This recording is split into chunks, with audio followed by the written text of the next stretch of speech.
You have arrived back at Citadel Prime, and pretty much as soon as you pull into the embassies, you are informed that you're expected. As you're docking, the CSEC agent who's on comms with you, as you come in, informs you that Aryn is requested by the council. Joy. I hope we That's kept never them a waiting. bad thing. This place is much bigger than I thought it would be. You want company this time around, or you want to take this solo?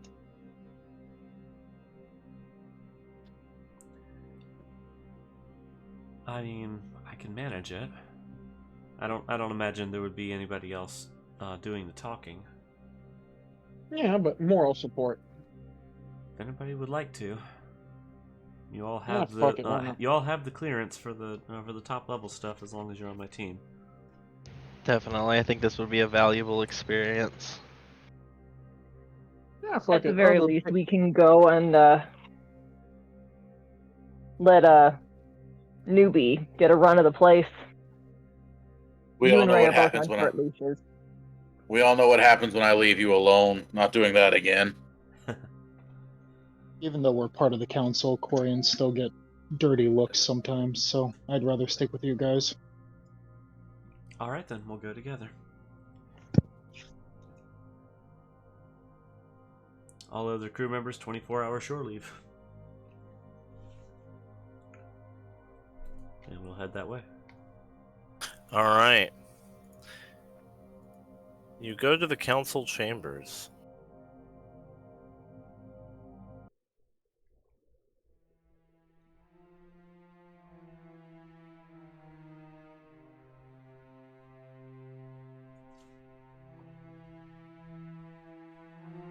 And as all times before, your crew have places they can sit around the room, whereas the center is a location reserved for Aryn, which will project her likeness and voice to the council.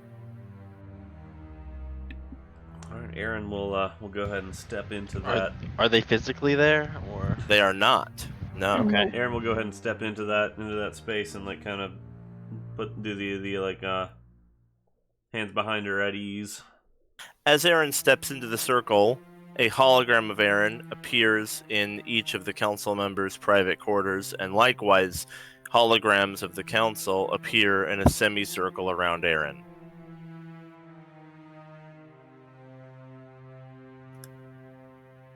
Thank you for meeting with us, Spectre.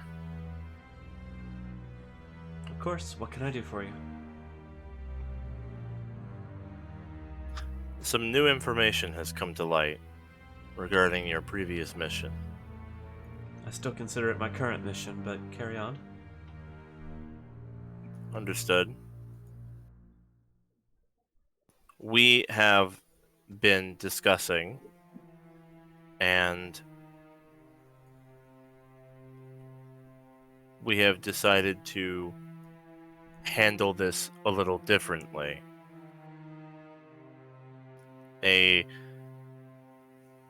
third attempt was made at reconnaissance of the Yomi Nebula, and it was lost. Aryn sighs because We warned Aryn them. sighs because she like specifically warned against that. So like her face just kind of looks just slightly unamused, but she does not say anything. Furthermore, says the Solarian counselor, our long-range telemetry suggests that this blackout zone has begun to move. What? It is traveling slowly, but we expect it to enter proper terminus space in about a week. Oh, for fuck's sake. We've received testimonies on your behalf from Admiral Reach of the Alliance, Primarch Novium Victus, and the Matriarch Amaris Lazari. in light of these events and the heartfelt testimony of these prominent and important political figures, we have decided to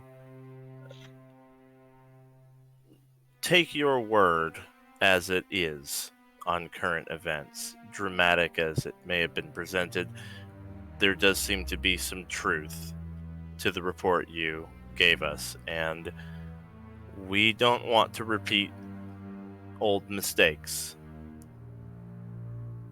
We're still holding out for the very real possibility that this is something a little bit more comprehensible than your current theory. But as we do not have another working theory at the time, we will proceed with yours. We have procured some funding in the interest of helping you and your crew to pursue your leads and provide us with further information on things before the situation gets out of hand.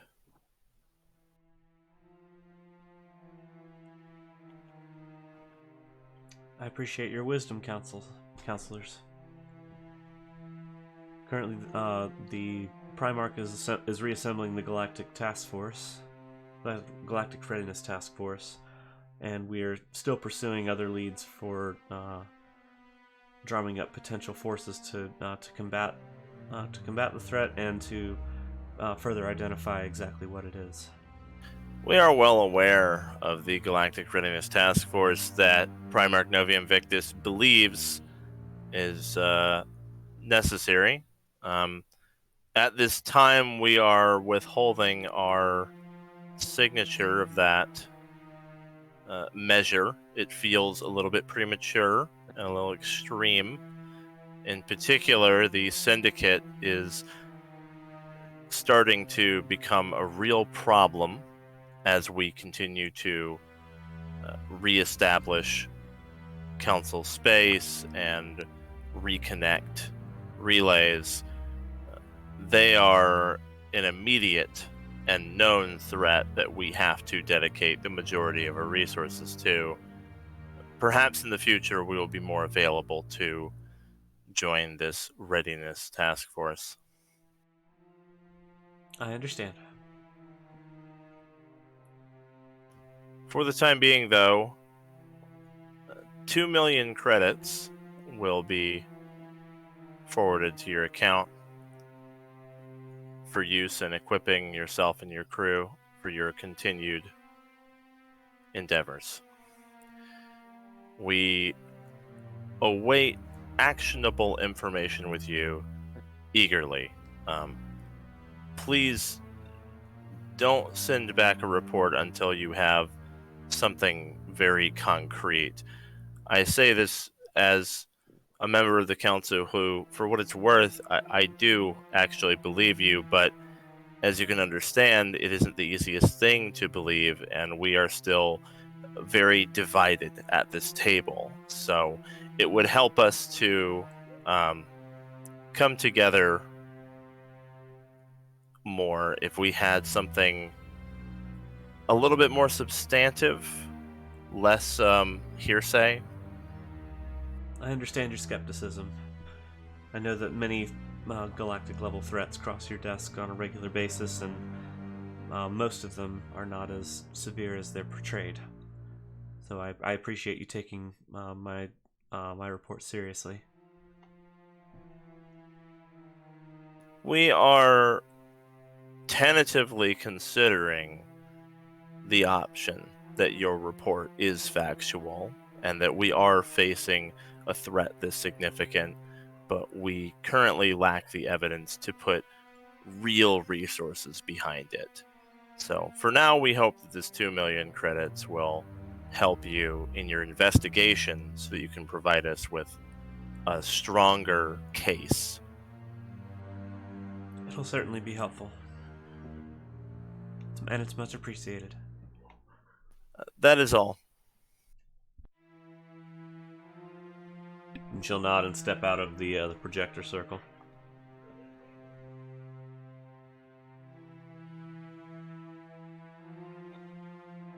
And their holograms will disappear. And she'll Sure enough, when you check your Omni tool, you have 2 million credits. Excellent. This will certainly help. She'll turn to the crew and say, first order of business, I think, is to get the ship outfitted to visit these Leviathans. I can agree with that. I wouldn't be opposed to us picking up some defibrillator kits too. I'm sure Ray could probably find some. If we can spare it. We're expecting to go into if we're expecting to go into harsher climates, it might be a good idea to shore up our gear too, if we can. Yes. No. Shoring up our gear for the purpose of locating and meeting with the Leviathans should be our priority, but anything that remains we can use on upgrading our personal equipment. Okay. I'll talk with Dr. Fay about the specifications that we'll need to meet in order to proceed.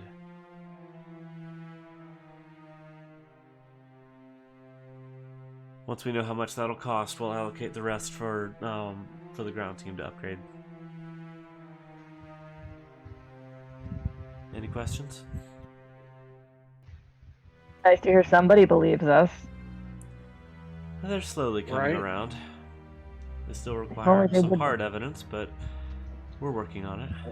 Yeah, the council's if you open up like your game menu and look at the council relationship, right? It has moved from skeptical to divided. So like some of them are on your side and some of them aren't, but they cannot reach a consensus, which would be required for them to take further action. Okay. So we need to get them something concrete. Say. That's not more bodies. What about? Is there something physical we can bring them?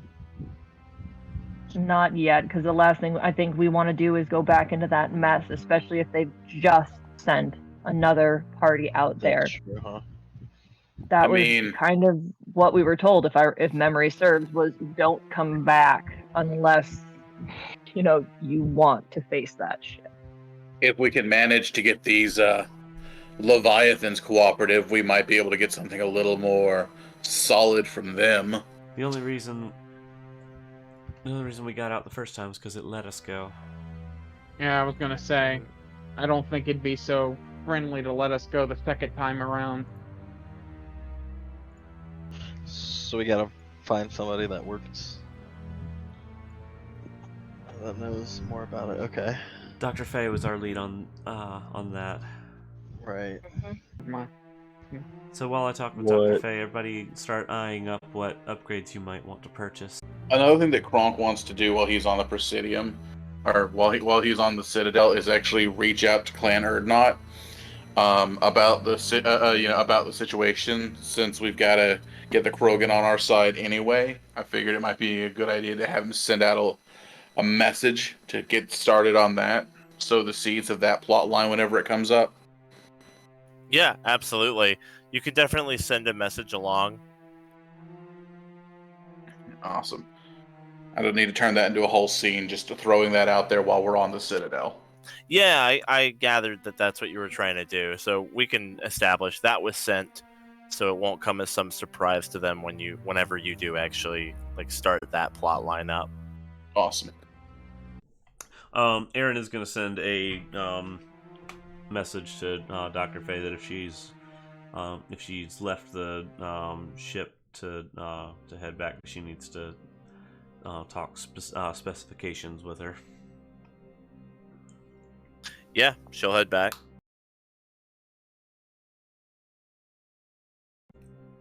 Better yet, she'll meet you at a restaurant. Sure, that'd be even better. Yeah. You're gonna go talk to Faye, right, Aryn? Yes. Okay. So, As you sit down to talk with her, she says, "What did you need to meet with me about?" Well, the council has updated us on our mission, and it seems that our timetable is shrinking.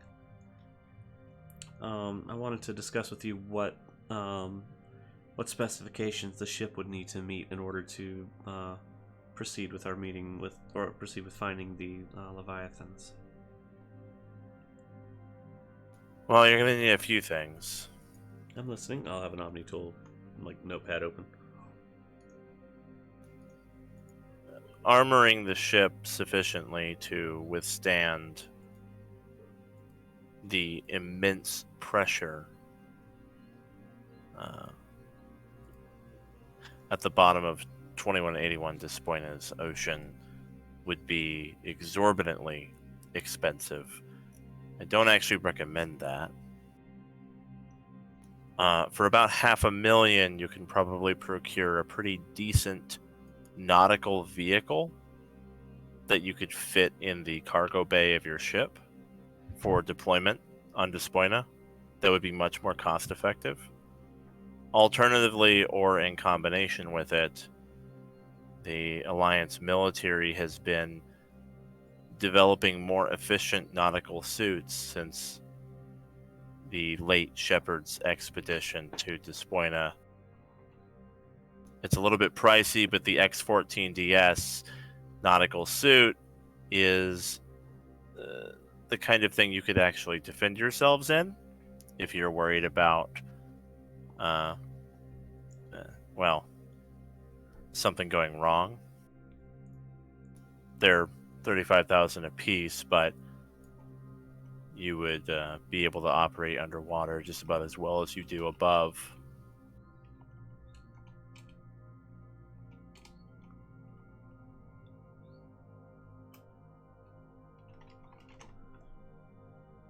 Sorry, writing that all down. Yeah, so I shared the handout for the nautical suit, and then it'd be $500,000 to get a submersible vehicle to deploy from your ship. Okay. So it's very deep, so the suit itself would probably not be enough. Just outfitting everyone with that. No, the X-14DS is, the DS stands for deep sea. It's designed to withstand the kind of pressure you'll be dealing with. But then getting down that deep in the first place, You'll likely want a vehicle. You won't be able to travel fast enough in the suit. The expedition would be made tremendously easier with a submersible.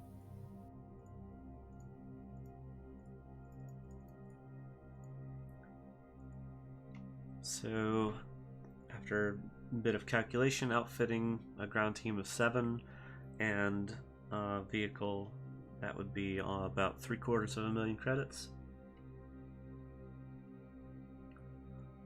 Do you know where we could procure these things? Well, this is mostly Alliance tech. It's military grade, but considering that most of your crew is Alliance, I don't think you should have any trouble procuring it as long as you're able to afford it. Can't say as to whether or not they would give you any of this for free if you requisitioned it. I suppose that depends on how strong a case you can make for it, as far as its benefit to the Alliance would be. Well, the Council provides us funding for these things. The galaxy has to keep spinning.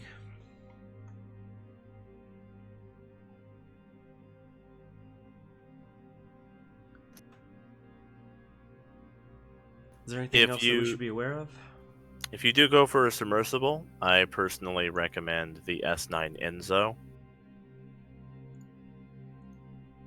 And she'll pull up a schematic of it on her Omni tool. Looks like this.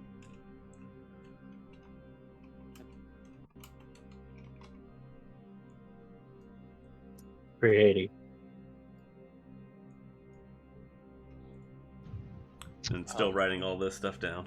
You said that fits inside the ship? Well, what's nice about the Enzo is that it's very flat and compact. The side wings fold in, and it'll actually attach magnetically to the underside of the Saratoga, so it won't take up room in your cargo hold. Oh. And then you can drop it off the bottom of the ship into the sea to deploy. Sleek. It's very fast. It doesn't have as much armor as some of the bulkier submersible vehicles, but your ship isn't very large. You're not exactly flying a carrier around. So, in terms of just being space efficient, this would probably be the best fit for the Saratoga. A bulkier submarine, we wouldn't really have an efficient way to carry it around. I suppose we could always just tether it to the back and drag it through space, but That would be very impractical, especially when we need to stop. indeed.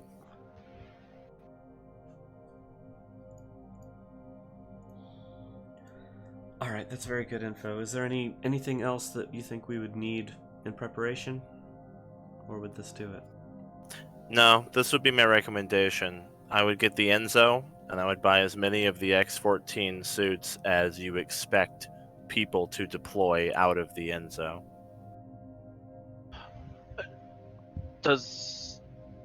I know I'm not there, but just as out of my curiosity, is the Enzo, does it have any weapons on it?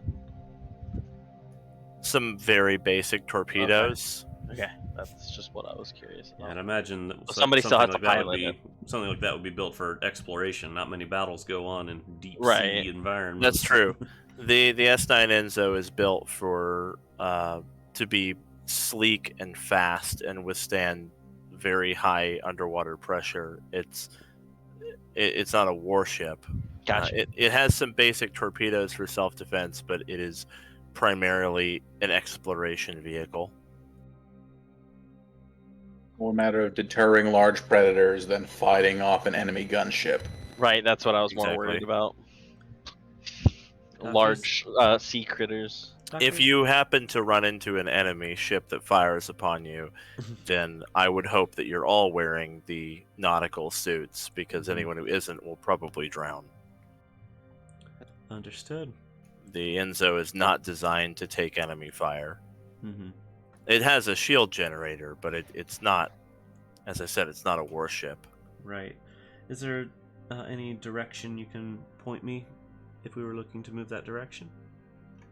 Anybody you can recommend? Well, I do happen to know someone in the Alliance who works on designing these sort of things. I can introduce you. I'd appreciate that. And I'm sorry to interrupt your shore leave for all this. It's just we're on a time crunch now.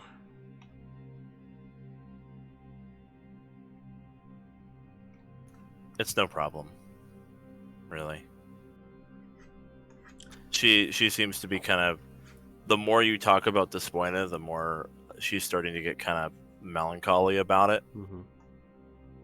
After all, that's where she lost her mother. Right.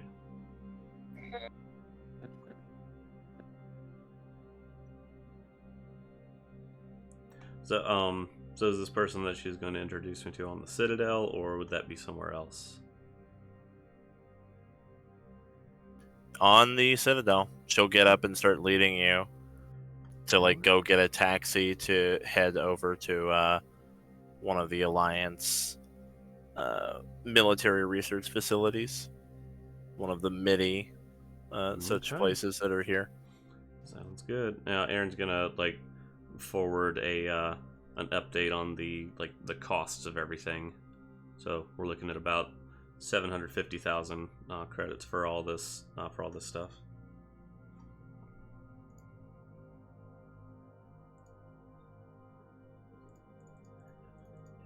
All right.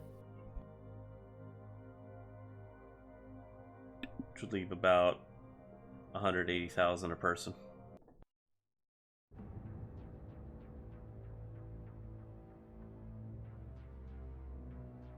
So Aryn and Faye get in a taxi, basically, to go meet with this guy.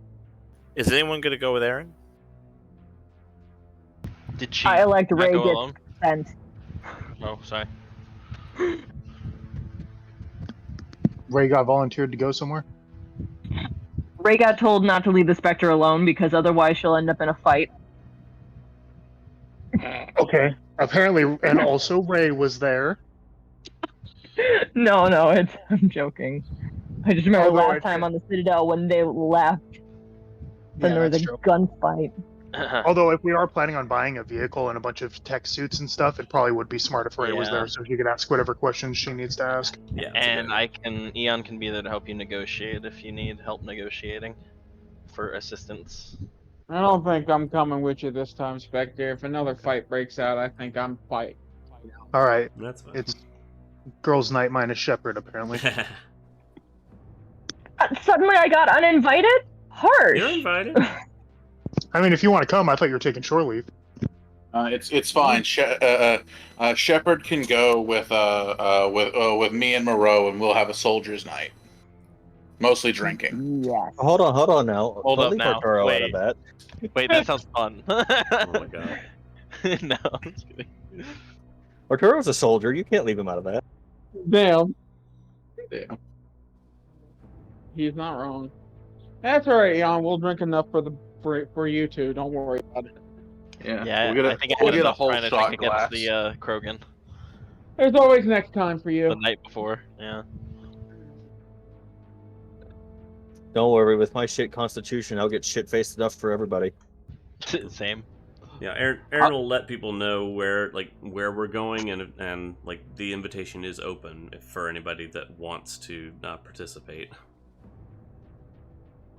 But she's not gonna force anybody to. All right. Aryn, Eon, and Ray arrive, Shepard too. I'll be Alliance for him. and Shepard arrive at Alliance Military Research and Development Center Beta. And as you arrive, there is a giant pair of iron doors and a shit ton of guards armed to the teeth up on raised platforms overlooking the door and hallway and down on the ground. Goodness.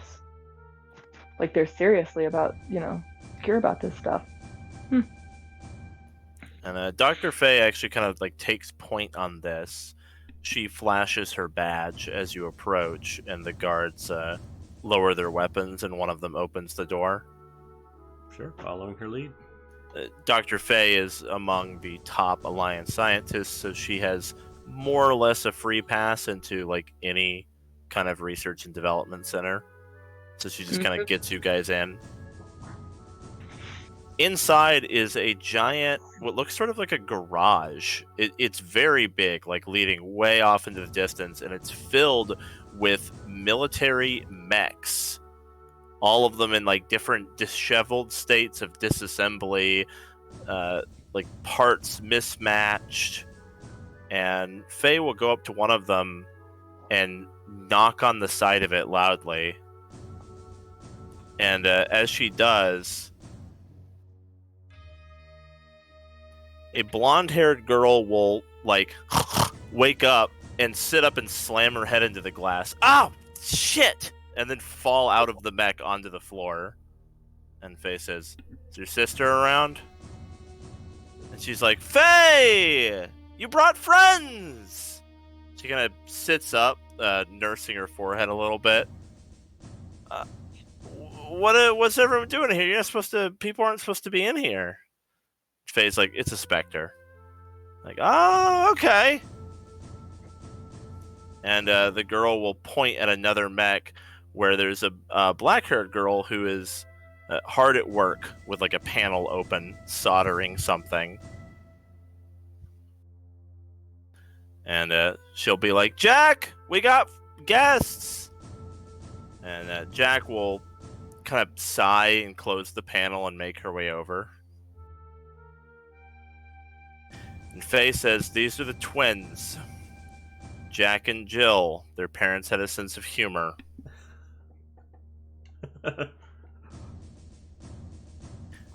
don't let their appearance and mannerisms fool you. They're among the most brilliant mechanics in the entire Alliance. And they built things that could level planets.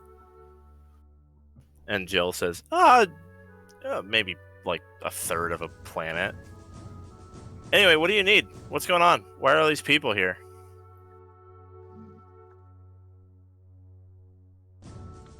Well, I came to inquire about some of your deep sea equipment. Dr. Faye speaks very highly of your work.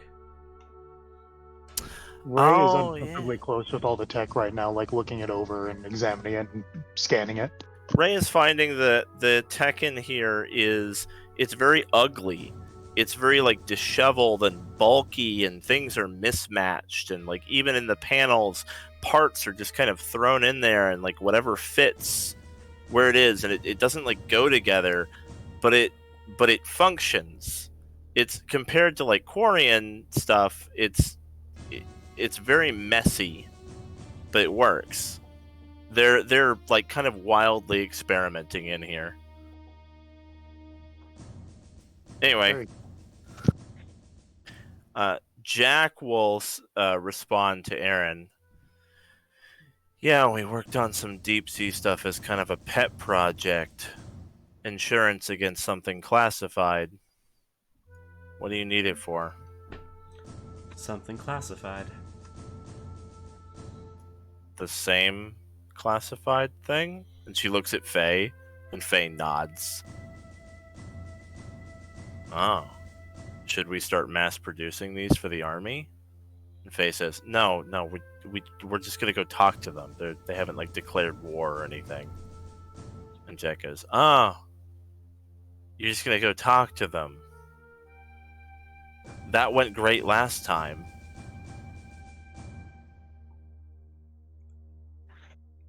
Faye just kind of looks away. And Jill is like, Yeah, we got tons of those suits. We never used them. We made them. They're super cool. The old ones were these big, bulky, stupid robot-looking things, but we made them like all sleek and nice, so that an army could fight a war in them, if that had to happen. Which it didn't. What would it take for us to be able to procure these suits? Enough for a team of 7? I mean, they were expensive. I don't know if we're really supposed to be selling these things, but I guess you do have Alliance with you, and you're like a Spectre or something. You can consider a Spectre requisition. Oh, okay. It is for official business. Well, she like starts counting on her fingers. It'd be like 3 million, and Jack goes, 245,000 is the material cost of 7 suits. And Jill says, Yeah, that. I was close.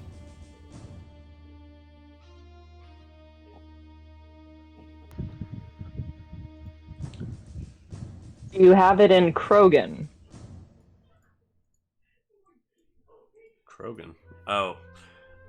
Yeah. Well, they're all human suits, but we could always like take 2 or 3 human suits and kind of jury-rig them together. And Jack says, No, we can't just sew them together. The pressure shielding is precise.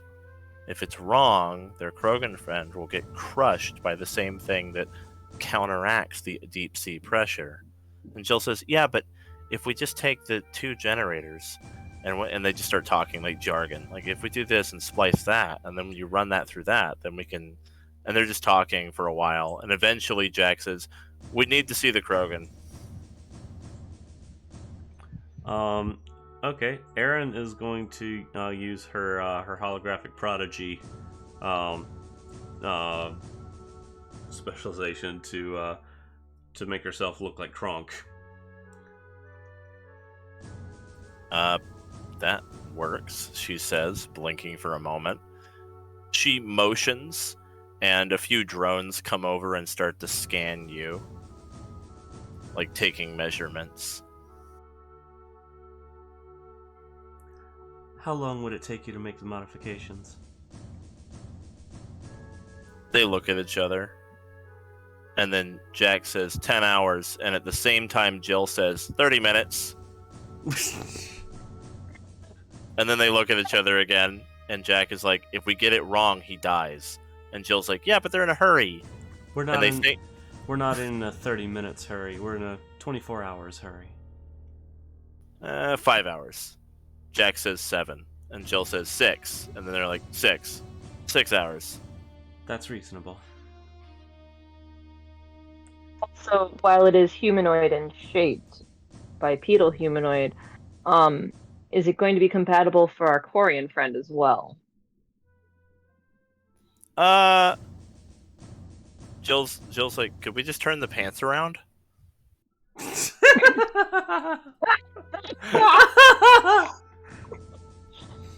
Those modifications shouldn't be as difficult. Jack says, no, we can't just turn the pants around, but it shouldn't be that hard. And no offense, there's no way my thighs are going to fit into that thing. Fall off my freaking bed. And lastly, can armor be worn with them or on top of them? Yeah, you can wear armor over it, absolutely. See, the trick with the suits is, even though they look like thin fabric, they have a pressure dampening field that is form-fitting to your body. So it acts similar to an armor underlay. Well, it keeps the deep sea pressure from crushing you. It also means if we get your body measurements wrong, the suit will crush you when you put it on. So we're going to scan everybody who's going to be wearing one of these. Also, don't trade suits. Certainly. Should I bring them here, or is having their measurements sent over enough? You can just send the measurements.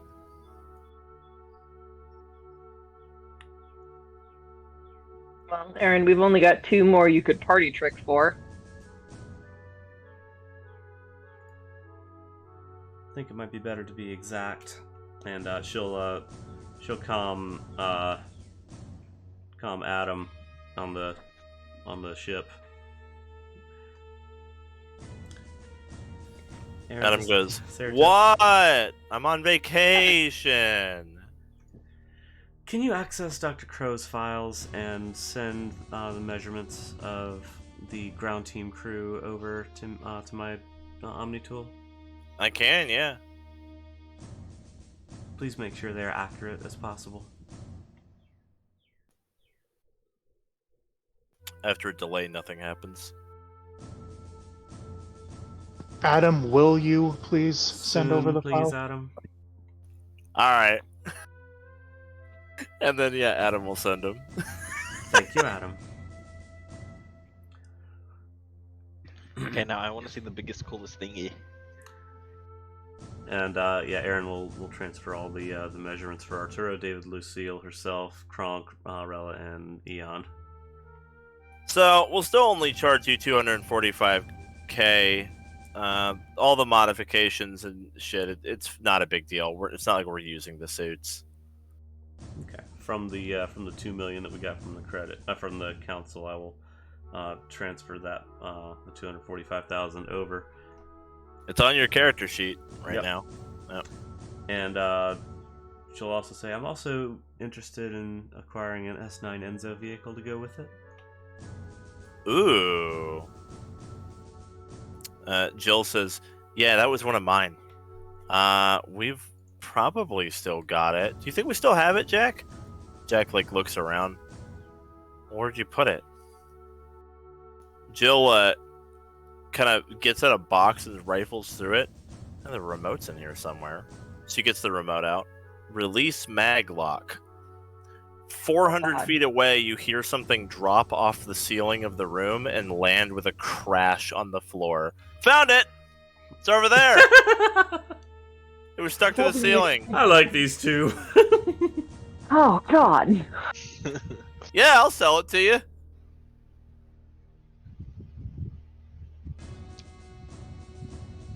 Is it okay after the crash? Oh, I mean, I'll Sure. touch it up.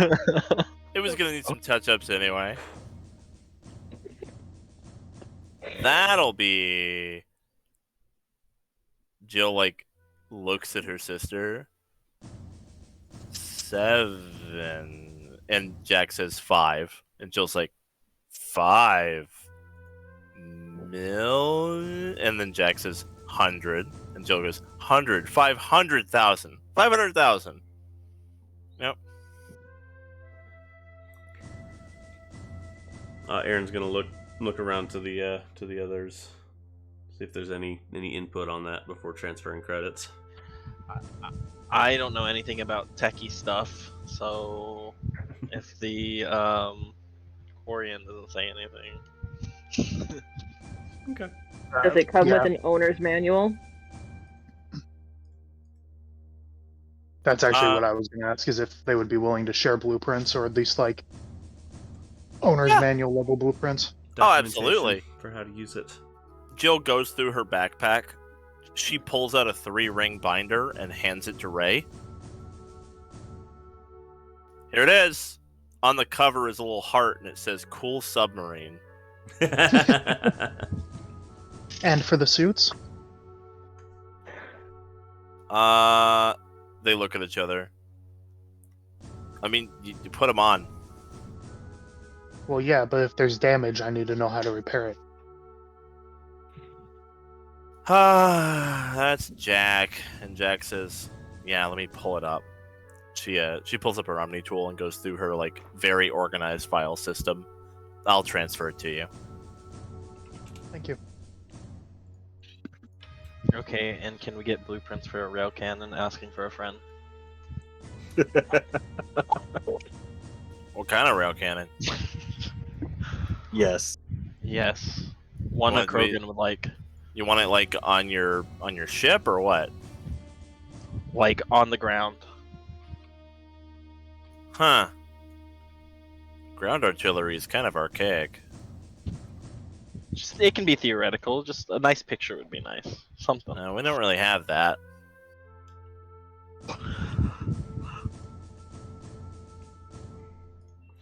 That's I right. so this want- is this is very helpful. And she'll transfer the other 500,000 over. Alrighty.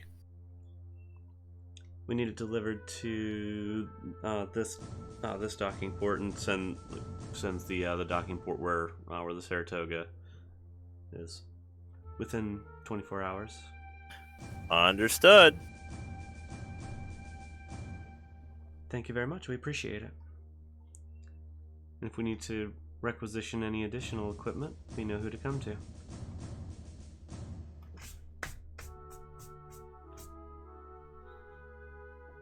So long as your work holds up.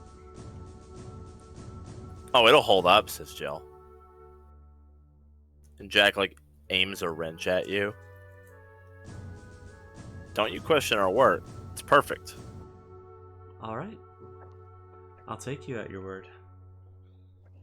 And yeah, if you need something else, I guess come back. Or don't, because this is actually a really classified facility, but I don't know, you're Spectres. I'm not sure how they work. We like to keep it that way. Ooh, look at me, says Jill. I'm so mysterious. Jill goes behind some chest-high cover and like repeatedly ducks behind it. Look at me, I'm a Spectre.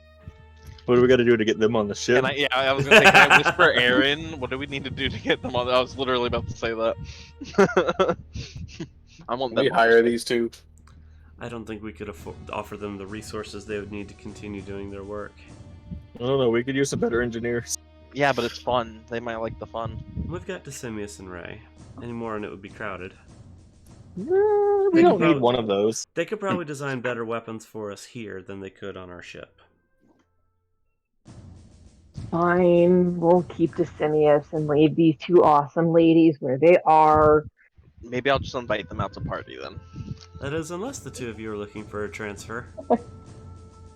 We're pretty comfy where we are. Just thought I'd ask. I doubt your facilities would be sufficient.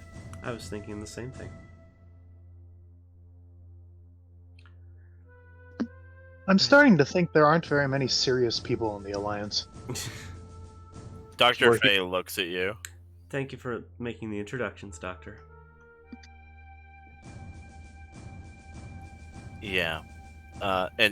Dark Freight looks at Ray and is like, they're not the norm.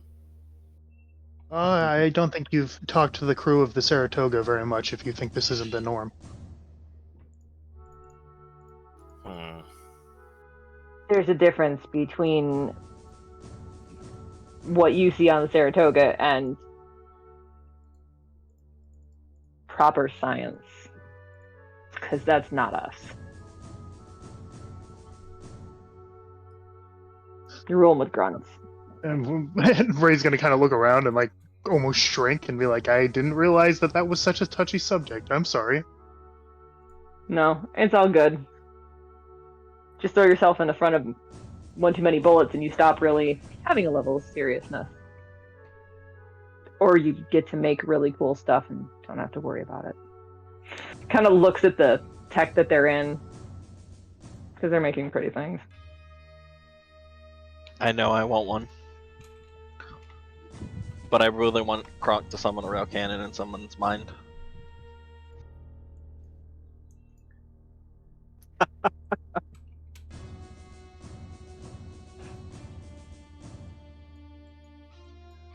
All right. Well, Aryn is going to tap at her Omni tool a bit more, and everyone else in the party receives 178,000 credits. All right. Yep. I'm getting that +1. And she'll say, "Everyone, enjoy your shore leave." I thought I was an intern, not gonna lie. You thought you were an Indeed. Ray will look over at Aeona and be like, Whoa. yeah, I was pretty much there as well. Your first other vehicle! Here it is with all the stats. Yeah. Actually, It's hang on. We need to pay 178, the right? rest of the crew too, or does the Alliance handle that? They're on Alliance money. It's cool. Okay, cool. I was gonna say I might need to take 8,000 back from everybody. They're NPCs. Don't worry about them. Okay, cool. They're That was very cool of you, though, Mark. yeah. Yeah, they're we don't want still them to covered on the unionize payroll. or anything, you know. They go on strike in the middle of a battle. Note the 44 round recharge on the torpedoes. Oh god. Yeah, you fire them and you're done for a while. Yeah. Ooh. Well, it It takes is a minute not or two a to battle, reload yeah. those things. But it's big enough to carry all of us there. Yep. But it's just purely exploratory. Like just that's mostly what I was getting at. I was like, does somebody need to stay in it the whole time? Or okay. I updated okay. the Enzo with its Pain. health. It has 50 shields and no plating. Okay. About right, yeah. Okay. Engineers can learn. Now. Can literally. Oh, sorry. Go ahead. Is it basically a paper airplane behind that? Yes, Okay. it's got a shield. It's basically like it's built to be really portable and fold up and be like lightweight and move fast. So it has a kinetic barrier and it has a pressure dampening barrier so that it can be in deep sea, which is why it has resistance to bludgeoning. But then like under that, you know, if something gets through the 50 shields, they're basically shooting through tinfoil at you. Lovely. But I can put a barrier around it, right? Yeah, you could. Okay, cool. If someone decides they're going to stealth I am the something- artillery. Well, I don't know. Your bubble, I don't think would be big enough to cover it. No? I don't think so. How wide is this thing, Zan? Well, if you fold the wings in, maybe. Am I Because able the to wings do fold in. extend it? No. I don't think any of my meta. Probably the I didn't front do or the back anything. would be sticking out of it. Yeah. Okay. But I can get like the vast majority of it, right? I mean, 7 Or of you like- can fit in this thing, but it's pretty tight. Put them in 7 the of you bongo. can Yep. seven of you can get in there, but it's tight. So just the side. Yeah. Okay. So like if we needed extra something, then I could just put up a barrier. Okay. Mm. I was just. Got you. In an emergency. Yeah. Don't rely on it, but in a pinch. I might be able to soak up some damage. Well, Lucille's done with her shopping. She still has some credits left. She's gonna go get a container, get a bag of red vine, and go find David at the bar.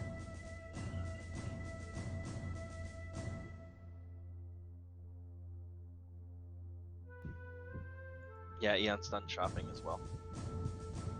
Eon will tag along if you'll The let fun her. thing is, I can also run around and apply metagel to people while I'm invisible, and it won't ruin my invisibility. Nice. She offers Eon the bag. It's been ripped open with a kind of fervor that you think she might have done with her teeth. I'm pretty sure I haven't actually tried one of these yet.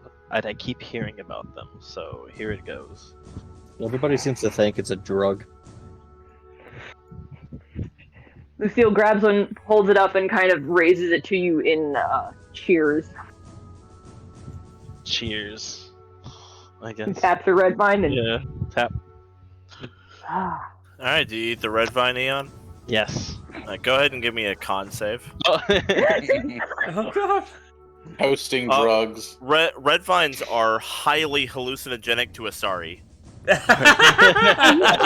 No, canonically they are. Yeah. What?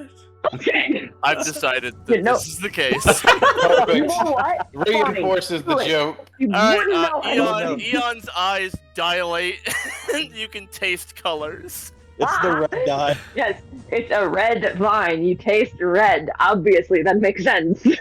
Oh, Yeah, you said canonically, true I immediately was like, eternity. what? No, this Turns is out- this explains why Aryn is so adamant Yeah, about this is the canon of my game. I decide the canon of Into the Void. I love it. Which is fine, but I immediately was like, wait a minute, is this something that's actually in the game that I've just That would never be heard of? Because that's hilarious. incredible. That would be That'd be very funny. very niche lore. Yeah, exactly. funny. It would have it was just blew Turns me out away. red dye. It's I was gonna It say turns it's the out red food dye coloring. 40 specifically is just Toxic to hallucinogen. Yeah, anything Red with humans. Dye 40 is basically Asari LSD.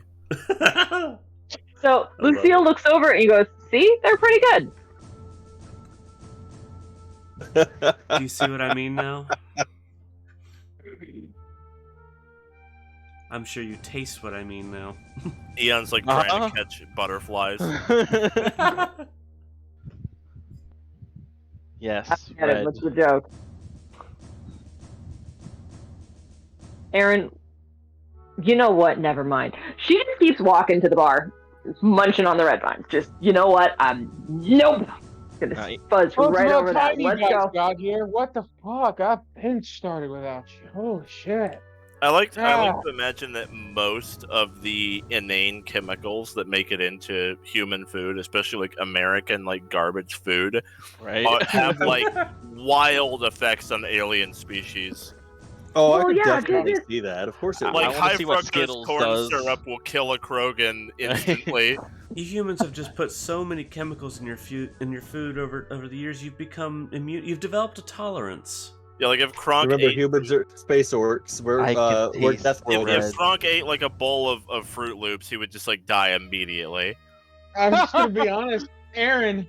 Remember, we humans are adaptive. I can see Yes. some other races like viewing capsaicin as just straight up poison. Oh yeah, easily. Yeah. I want 2 of whatever he had, and she points to David. Alright, she'll take 2 full biotic kicks, please. Yes, I'll have anything red. Yes. Anything do red? Red, hold on. Let me pull up my Mass Effect dossier on alcoholic beverages that are in canon. I'll Red, be back on the ship. red. That you have, Consider a like strawberry any daiquiri. reasonable person would have. I do, yes. I do Like have any this. Actually, any normal person. No, full, I a don't, dude, full I don't biotic kick is legit. I don't leave the house without my canonical Mass Effect alcoholic drink dossier. Wait, you guys too? It's not just me? Right No, before it's not I just leave, you. I I go have to the one door. too. I'm like, keys, wallet, phone, dossier on canonical alcoholic fair. drinks in It's- Mass Effect. It's true. Before I moved out, I once saw him stuffing it in his pocket. But yeah, no, full biotic kick is bourbon, 2 chunk Alright, of you guys- dry, a twist of orange and ginger beer. Let's go. You got paid. You did some shopping. You got Eon high as a kite on red vines, discovering that they are actually a He hallucinating didn't for Asari. completely fail. And She's just a little tingly. you have a submersible. You have 7. Oh, everybody add your suit to your sheet. Don't forget that. I'm submersed. Oh yeah. Everyone get your nautical suit in there. Jesus, Aeon, what the fuck did you do? You just got here. Note Red vines. the downside that even though it gives you resistance to bludgeoning, you don't want to wear this out of water because it's heavy as fuck. Reduces your land speed to 10 feet. Might be worth it if we know we're going to be going up against an army of like club-wielding primitives. Yeah, I mean the bludgeoning resist is pretty nice, but 10-foot move speed sucks. So That's why what you do How is much does you this get thing weigh? alacrity. A lot. You get alacrity and have the ability to run with your bonus action. There you go. You got your full speed again. I mean, if I really, really want resistance to bludgeoning damage, I can do that myself. Yeah, just get fucked up. yeah. All right, let's take our break. When we get back, let's get out of here. Right? I think we're done with Citadel. Adventure. Yeah. Aeon is currently embracing the true I mean, eternity. I'm all for continuing Indeed. to roleplay, but sure. I'm just gonna keep roleplaying. You guys are more than welcome to roleplay, but yeah, I'm gonna step out and get a drink. Yeah, go for it, man. I'm just full biotic kicks. Aeon's now obsessed with human food. You know what the best part about this is? And I'm just gonna look over to Lucille. You're gonna feel like shit in the morning. Me and Aeon are gonna be fine. Look, they're gonna hear us. They're gonna hear us mention that night in the med bay on the stream in like 7 sessions, and no one's gonna know what it meant, what we're talking about. This is gonna be great. Quarian. All right, you get back on the Saratoga, and you get back into outer space. We're on the med bay. Yeah. I meant to ask Van at the back. Did that weed cigar come with a saving throw? What? The weed cigar you gave me, did that come Cigar with a we saving got from that throw? one planet. Yeah. The planet where we put the Yeah. Oh god. Yeah, give me Aeon's a taking a hit of context. that. You already know. Arturo is too, if you let him. Everybody can take a hit who wants a hit, but I'm gonna be smoking the majority of this goddamn. Oh no! I was still high from the LSD red vines. So Aeon takes a big hit of the weed cigar and feels And dies. absolutely nothing because THC has no effect on Asari. Does it really not? Wait. It does No. in this campaign, fucker. Yeah. Give me some of those red vines. This Red isn't doing vines are anything for me. LSD, but weed doesn't do anything for them. Yeah. There's a whole planet upsetting. full of this stuff. That's boring. I just feel like alien species just flat out would not be affected by the same compounds. Oh yeah, Or no, be- definitely. Or would be No, affected that's- extremely differently. That's right. Yeah. That's a shame because I really wanted to see Kronk high up on cocaine. It seems that alcohol is a universal thing, though. How do you think he Yeah. gives himself haste? Yes. No, Mm. cocaine's really good for Krogans, but it tastes nasty. It's like health food. You're like, No, oh, dude, they are you on just eat it. cocaine? And Kronk's like, I tried the cocaine diet, couldn't stay on it. My doctor keeps telling me I need to increase the amount of cocaine in my diet, but I mean, it just ruins the taste of everything. yeah, it's like a boring health supplement. Yeah. The fucking superfood cocaine. Putting it in your mix for your workout. Yeah. It's like a workout mix. Yeah. He blends it into his morning protein shake before his exercise yeah. regimen. Yeah, You- sorry, hijacking cocaine powder fucking protein. All right. Okay. You guys are back on the Saratoga. Arturo has been jettisoned into space. I don't know how or why. Now he's back. Oh. I just An saw your experiment. token leave the No, no, Saratoga. I was like, what happened? My old token wasn't updating my shields properly. It had the plus symbol, so I deleted it and threw that one on there. Oh, okay, yeah. I just saw Arturo like floating by the windows outside. Like, all right. We're doing an experiment.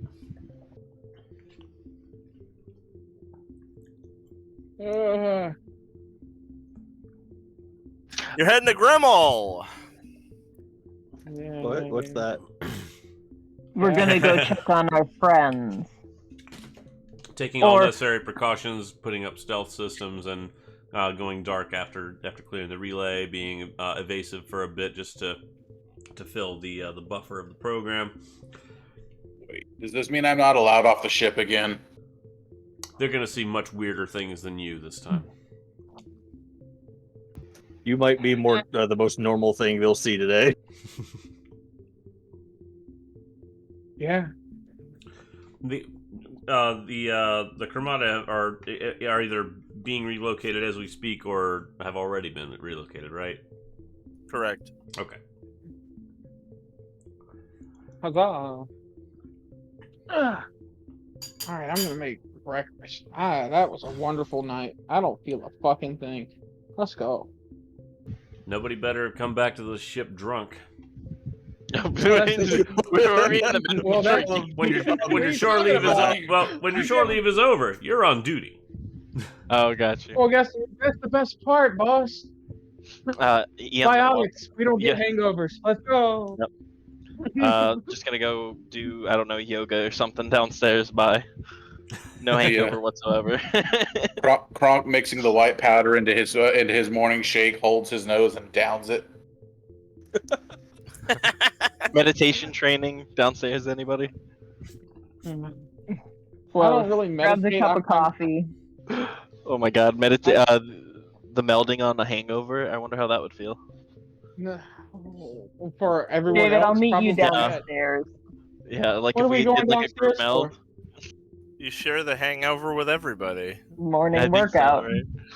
Oh, that's fair. Yep. So as we depart the Citadel, Aaron's gonna put a shipwide comm out saying, I hope everybody enjoyed their break. But as of now, break's over. We've gotten a mission update from the council. The void is moving, and at its current pace, it will reach terminus space in 7 days.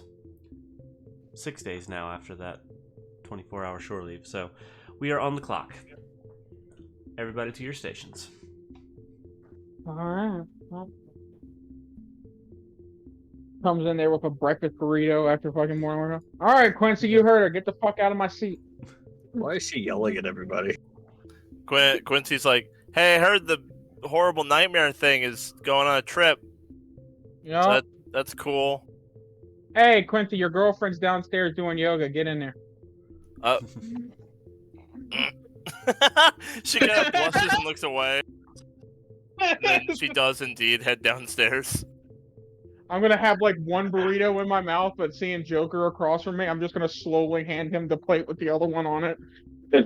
Like, You're relieved. Yes, of course.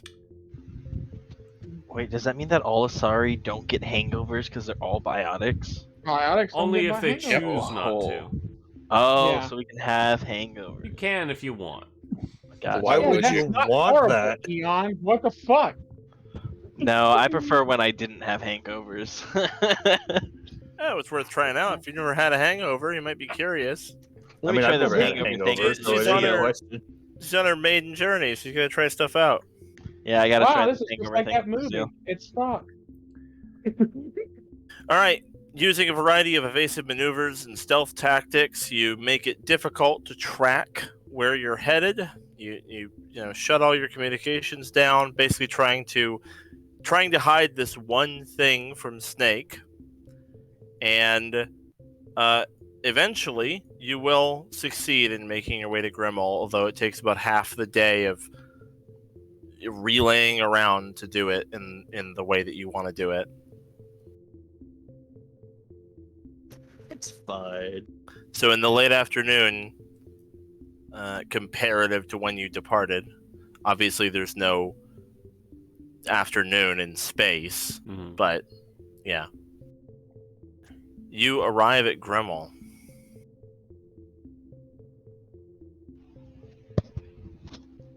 Galactic Standard Time, I assume. Indeed. I don't know. The Saratoga as it pulls into Gremal's orbit, you do indeed notice a substantial Alliance blockade in orbit around the planet. They seem to have cloaking up, aimed at the planet's surface, but not out at space. Basically, someone on Gremal who looked up would have a hard time seeing any sign of the ships in orbit. But from space, you can plainly see the blockade.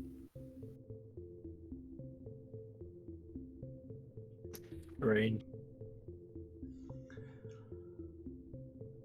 All right. You are hailed by said Alliance blockade.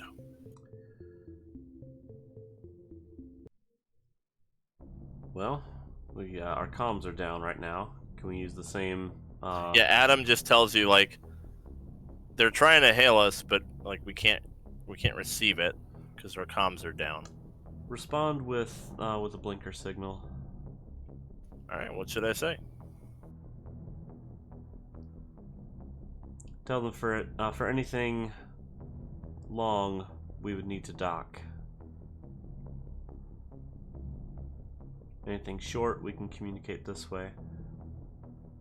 All right. Adam will blink at them for a while until they catch on, and then convey the message through Morse code.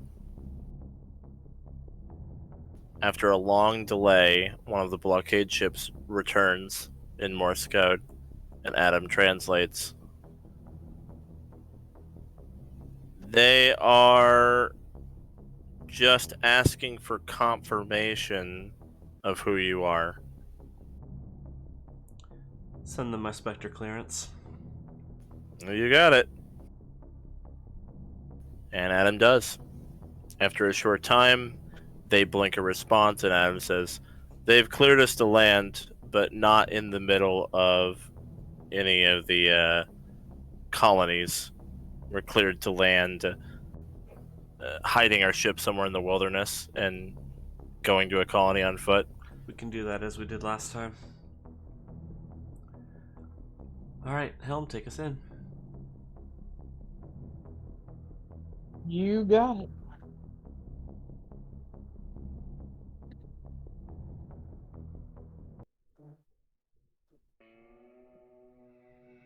You pull the Hell yeah. Saratoga in to Grimmel's moist, hot atmosphere, and it settles down in with a squishy kind of into the swampland.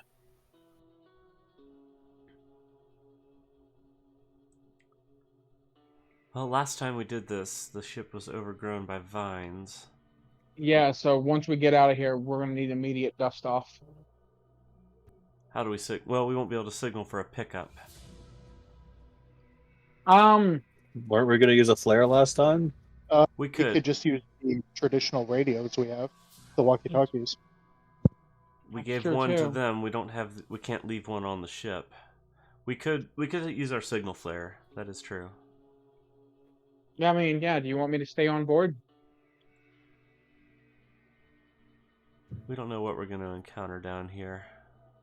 Okay, I'll come with them. Dr. No Faye problem. says, "I'll remind you, as I did last time, that the hostile indigenous plant life here hates cold, so it shouldn't be too difficult to free the ship when we return as long as we have something cryogenic." Ray, you still prepared with that? Yeah, it's been very effective, so I've kept it around. All right, we'll keep that handy. If the ship does get to a point where it might become problematic, then we'll need to free it and signal for a pickup later on. Dr. Faye says, "I can keep an eye on them, and if it's problematic, I'll make something work with the freezer system in storage." All right, thank you, Doctor. Ground team, let's go.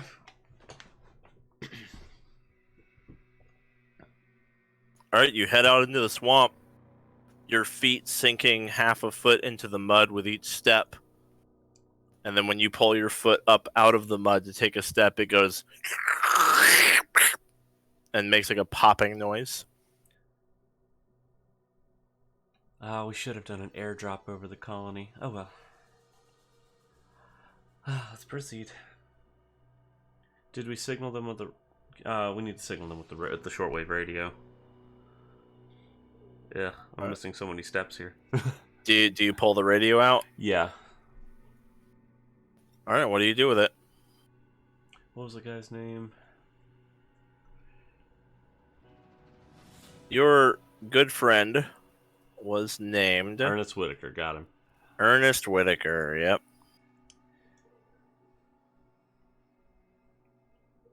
Mr. Whitaker, this is Aryn Celia. If you're there, we've returned. After a short delay, you get a response. Can you hear me? Am I coming through on this thing? Affirmative, we can hear you. Alrighty. Where are you at? Same place as last time? David? I would assume that we're at the same place as last time. Yes, I believe so. Alright. I'll come on out to get you. That'd be much appreciated. The swamp is not very passable. I also want to point out I also would have been still wearing the robe like I did last time, covering myself. I'll be presenting normally this time. Oh, do you want to just present normally? I think so. Like we've come clean to them. I mean, if I'm here, keeping the whole aliens thing a secret is kind of out the window. That is fair. I didn't think about that, but all right. I guess we'll let him decide how to deal with it.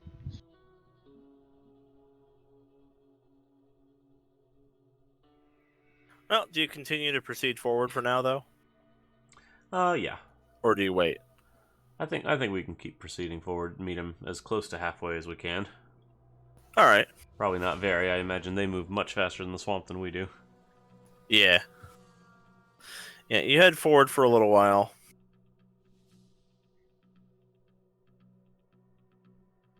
And eventually, you do see up ahead of you what looks like some people riding on a few creatures.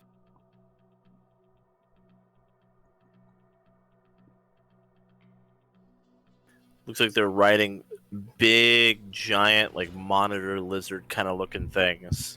Like what we saw last time? Yeah. I think they were like hippo crocodiles or something. Like Yeah, it was similar like to that. hippo thingies.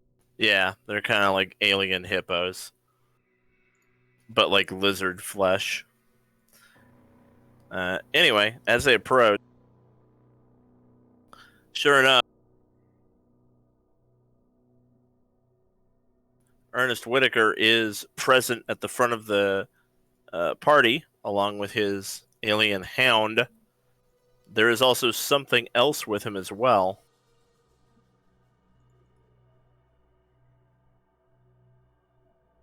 There's a small, fat, mosquito-looking type of alien drone kind of hovering around behind him. Ew. He says, Aryn, welcome back. Good to see you again. Climb aboard. We made sure there's room for everybody. Yeah, I'll hop on. Amazingly appreciated. So Of course. take it you've met our friends. Talking about the Empress. Mm-hmm. She's not exactly what I conveyed to you. She's changed since since I had seen her. Yeah, well, you can say we struck an accord. Things were a little rocky at first, but we've been hard at work on something that I think is going to do a lot of good for a lot of people. Well, good. I'd be interested to see it. Sure enough, the folks around here were pretty receptive to the comparison y'all made. That, you know, we've been working with the wildlife here on Gremal for a long time. He pats his, like, dog thing, and it like, licks its eyes. And so it ain't too much different to work with some smarter alien life. Well, good. Glad it's been going so well. And as you start to head back, he says, "Yeah, when she first arrived, she made some interesting propositions. I was a little bit hesitant at first, but I'm glad to have gone along with things. First of all, our people just about don't have to hunt anymore. She's got these drones in the woods that are so damn efficient. They gather more than 10 times the biomass she needs for her kin. So she just shares food with us willy-nilly, and we pretty much haven't wanted for anything in terms of supplies." And you're sure that's not going to overhunt the area and cause game to become scarce? Well, Can I insight while I'm listening to him? you can. Okay. No, because she's also hunting an area that's 20 times the size of the area we were able to hunt in. Ah, reasonable. Her kind move real fast. And you guys, he does seem to be telling the truth. He seemed, yeah.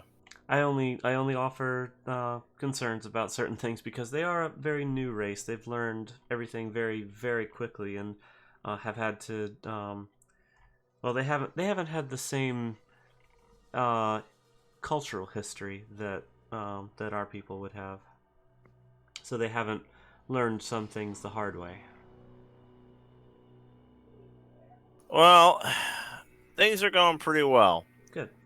My people have been getting along with them extremely well, especially now that our lives have gotten a whole heck of a lot easier with the Cremata around doing most of the work for us.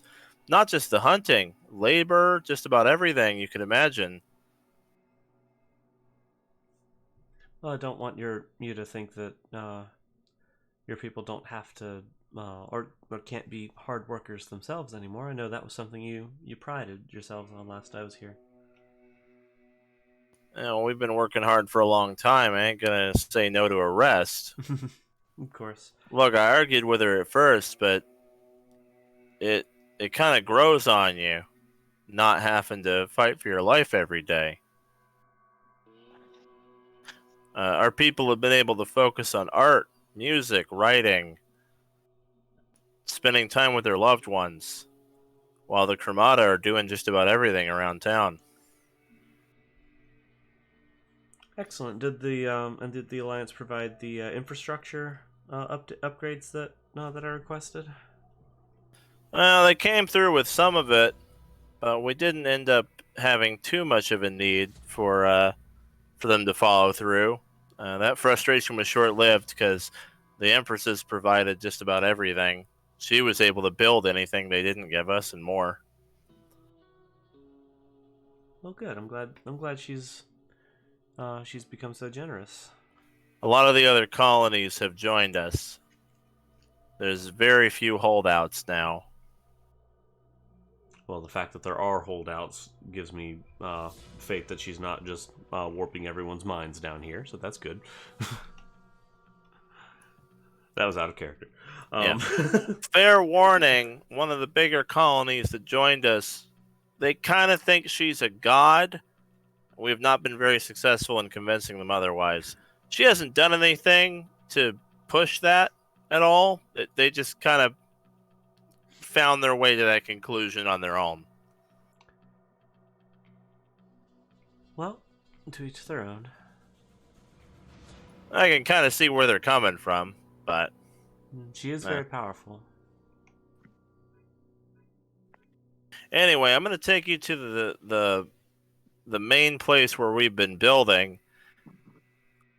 We're building a big central city where all the people of the colonies who have come together under the Empress's wing can live together.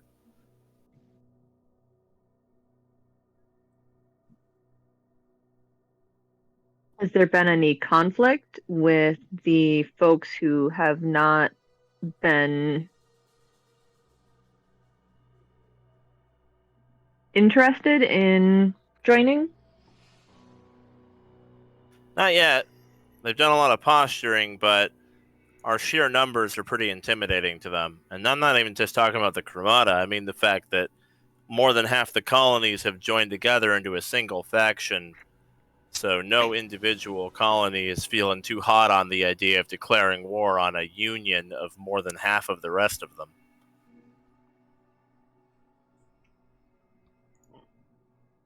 It'd be kind of suicidal for them to do that. Right, so no direct conflicts. That's good to hear. Very good.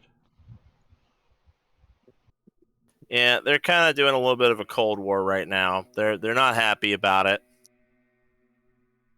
One colony in particular is being a little bit xenophobic about the whole Gramada thing. Well, we know how she handles xenophobia.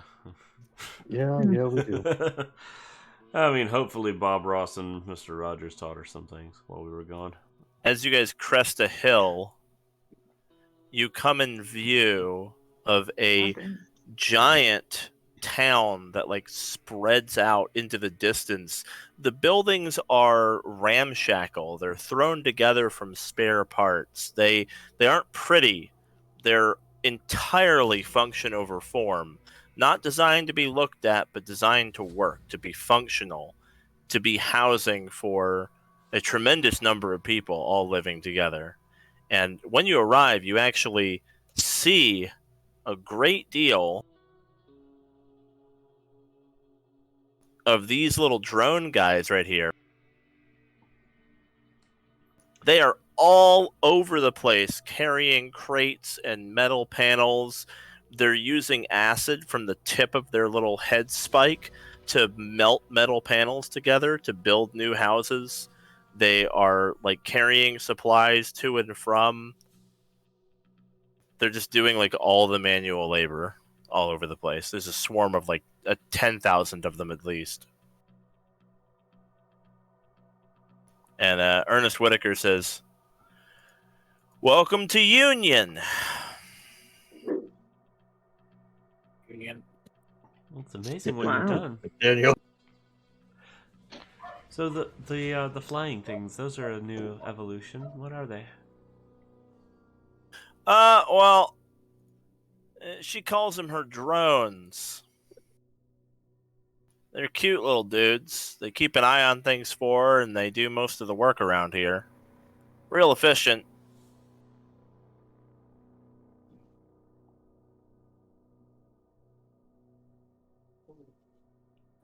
Very nice.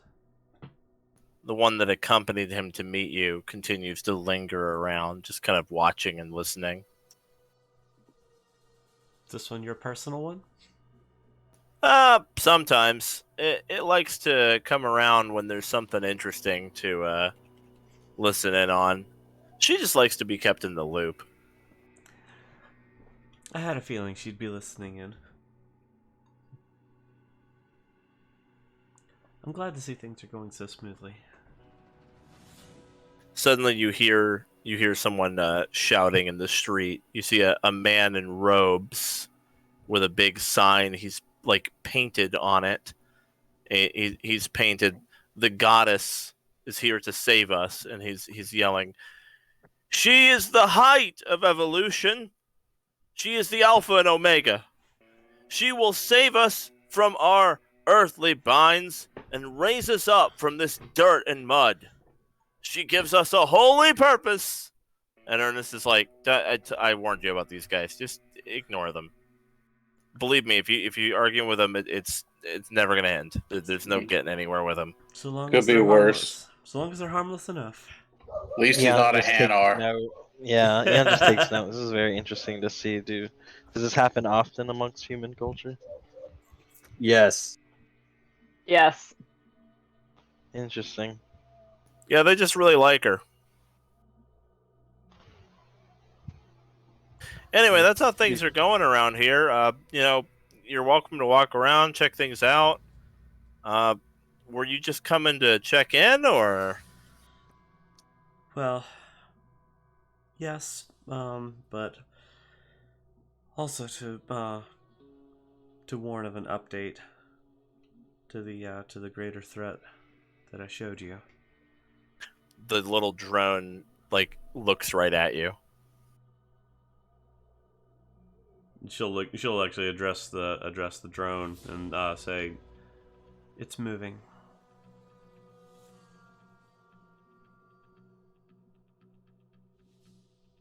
It seems to understand you. It kind of like lowers its head a little bit. And Ernest is like, okay.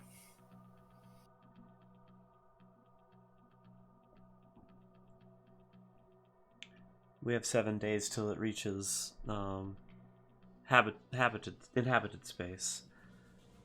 Not here necessarily, but we don't have long to continue assembling forces.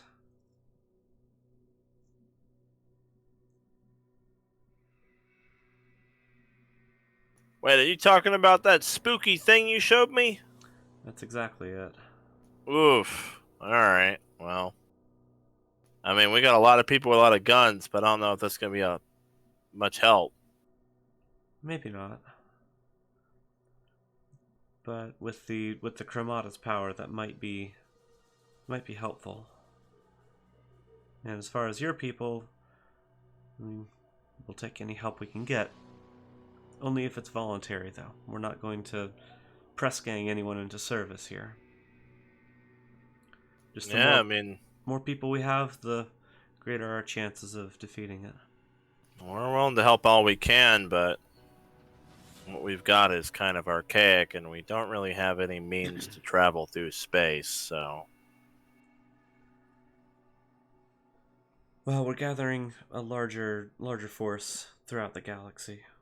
It's still in the early stages, but we're doing everything we can. Just when the time comes, we might let you know that we need anything that you and the Chromata can provide. It'll be sudden and all at once, so you'll need to be ready to mobilize at a moment's notice. Well, she's been building some pretty scary stuff under the town, I'll tell you that. Our mutual lady is certainly ready for something. We've been helping out a little bit with that. Well, is it possible for me to meet her? I imagine she might be quite busy. No, she keeps her door open. Anyone can go see her anytime they want.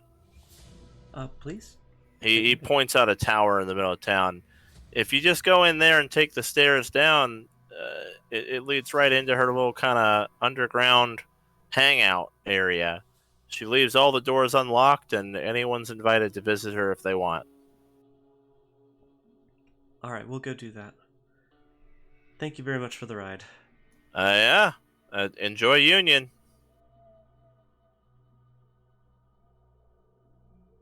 All right, we'll make our way where he indicated. The drone will follow you. Okay. How long have they been here? You do not know. Well, yeah, in character. Because this is quite a lot of work. Impressive, for sure.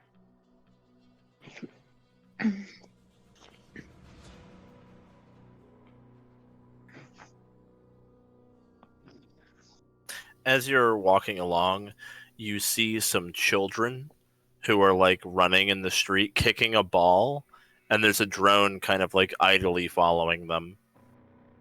And one of them kicks the ball, and it like falls. It goes under like the hole in a fence, and they're like, "Ah!" And the drone actually goes over the fence and gets the ball and like brings it back to the kids.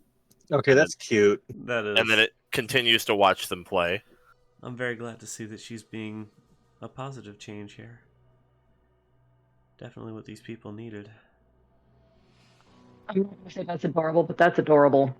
I mean, and she's doing what we wanted her to do in the end, which was experience life outside of a lab. Indeed. This might turn out to be a very fortuitous relationship going forward. I hope so. I'm glad that we decided not to do what's his name wanted us to do. Their species did deserve a chance to thrive. Exactly. Having an ally against the nightmare is a secondary. As you head down the stairs, you find yourself in a wide open underground chamber. It looks like it might have been some kind of bunker, but excavation has been done to expand it and join it with other nearby bunkers. There's a big crowd of people at the bottom of the stairs, all in robes. They're on their knees, and they have, like, offering bowls out. The Empress is about 100 feet away, working on assembling some kind of glass pod. She's surrounded by lab equipment that looks very familiar.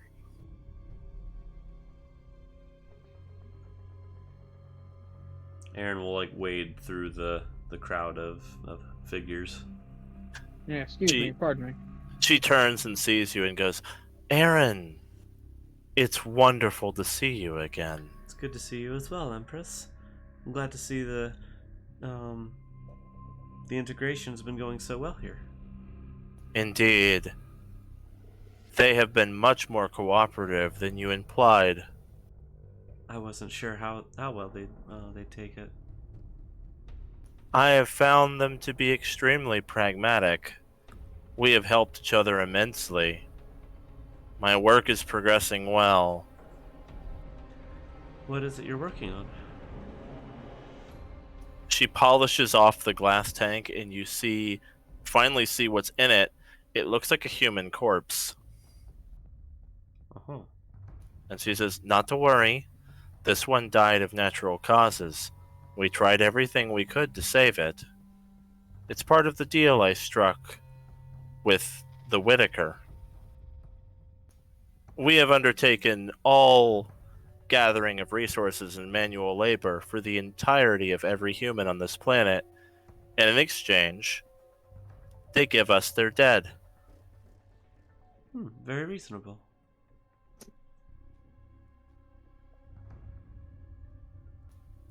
What are you using it for?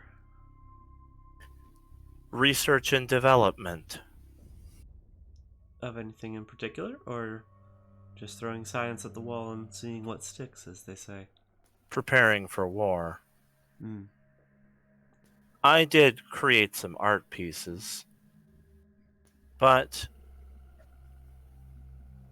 unfortunately, I came to the conclusion that the pursuit of such frivolous pleasures will be rendered obsolete in the face of utter annihilation.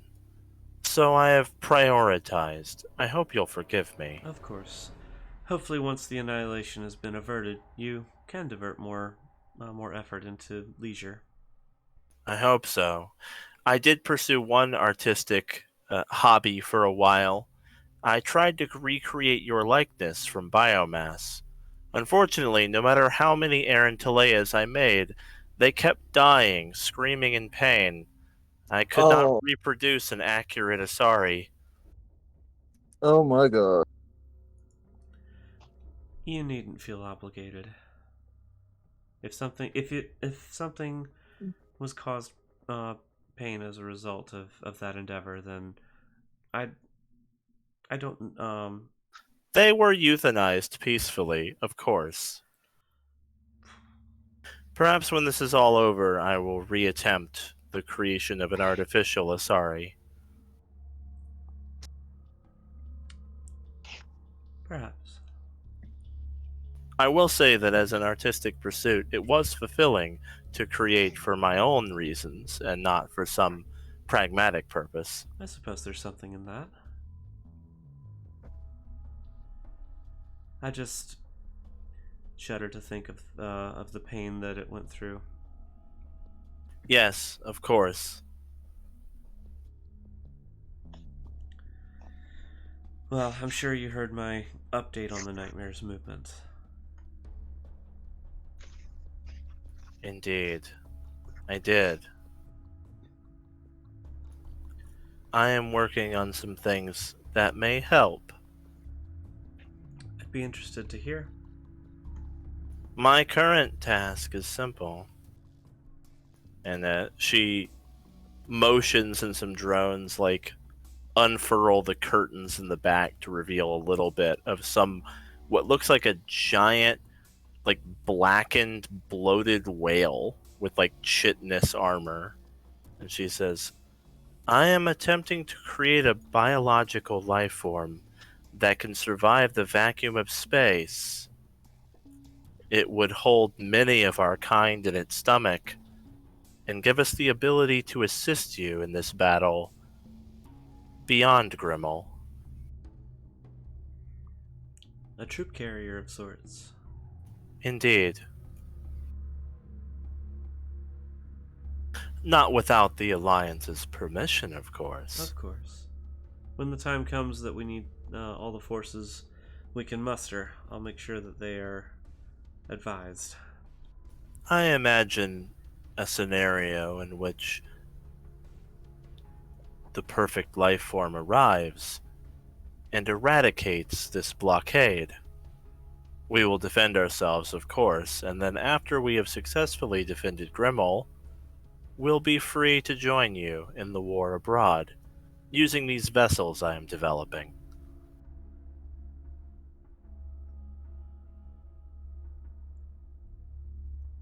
Well, I have a question.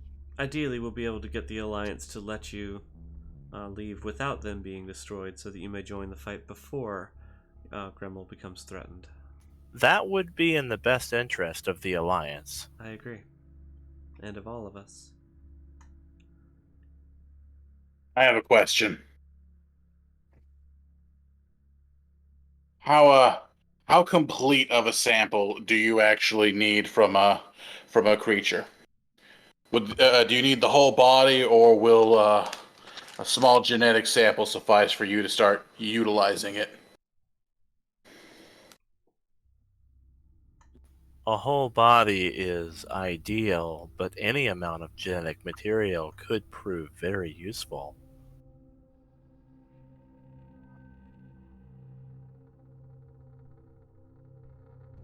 He pauses for a moment to consider what he's about to say before saying, would you like some Krogan sample? That would be tremendously helpful. Ray is actually going to like panic look between him and her.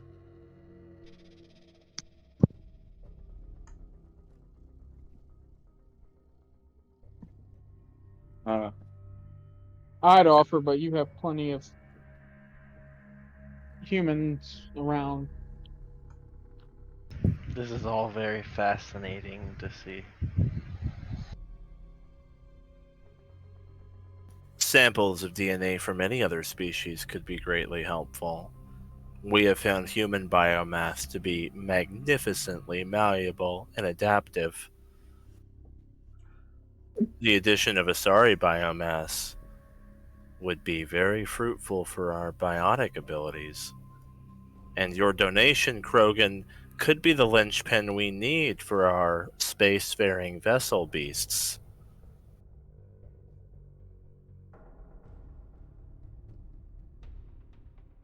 I was thinking something very similar. If you like, I'm more than happy to offer some blood and tissue. Wonderful.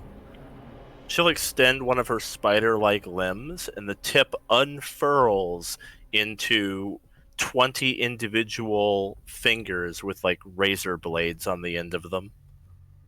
Oh god, that just hit all of the nope buttons. Where would you like me to extract it from? Give me just a moment. And Kronk is going to take the time to actually take off the top of his armor so that she can take the sample from like his Krogan hump.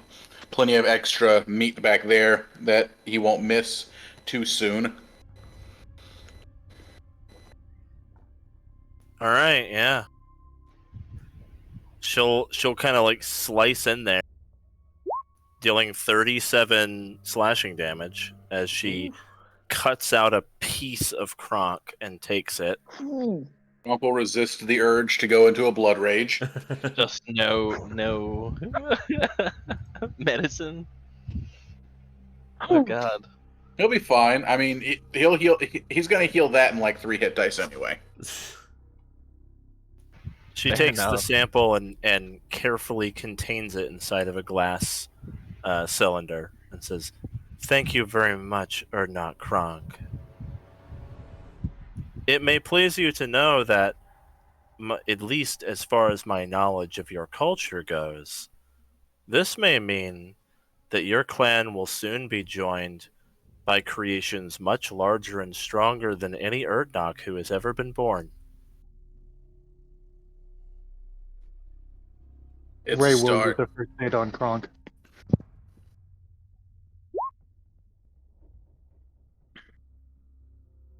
I'm gonna say if Zan doesn't mind, I was actually gonna roll some hit dice.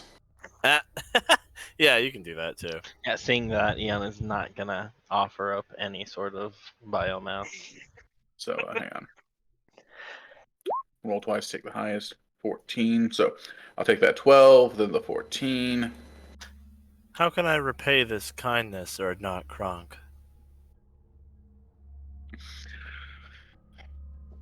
You're making warriors to fight our enemies.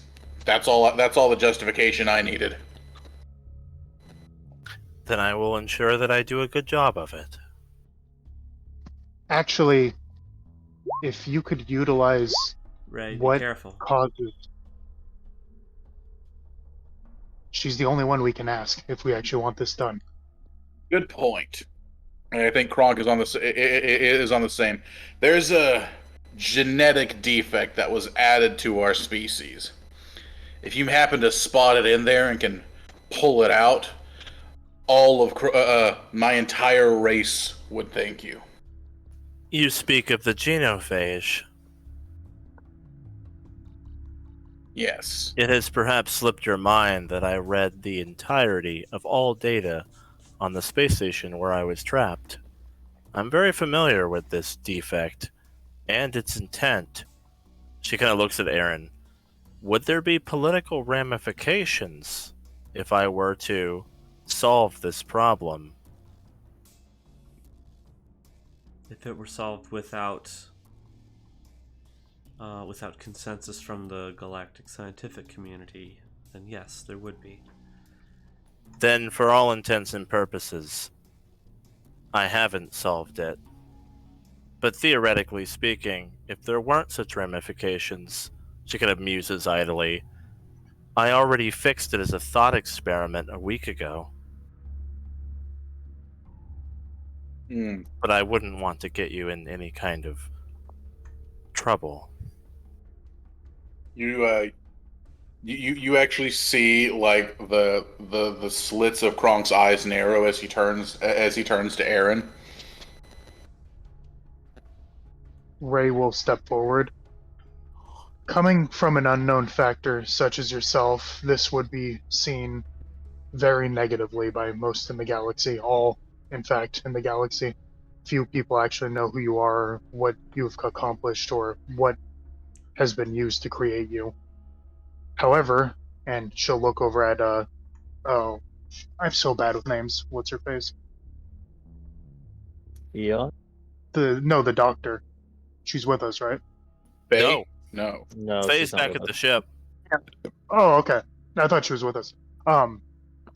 If you could perhaps give a breakdown of what your discovery has shown, I could show it to an Alliance doctor we have on our ship. And a discovery such as that coming from the Alliance would be seen much more comfortably to the Council species. Oh, you misunderstand. My solution to the genophage problem cannot be reproduced in your labs. My information would not be helpful to you. In fact, for me to actually cure it on a planetary scale, me and my kin would need to travel to your home planet, Kronk.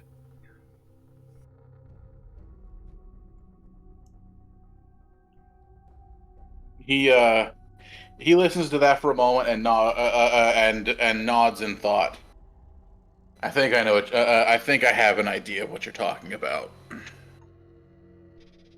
Indeed. You see, if a Krogan were to impregnate one of my young, which I would create for this purpose, they would give birth to a genetically pure Krogan without the genophage.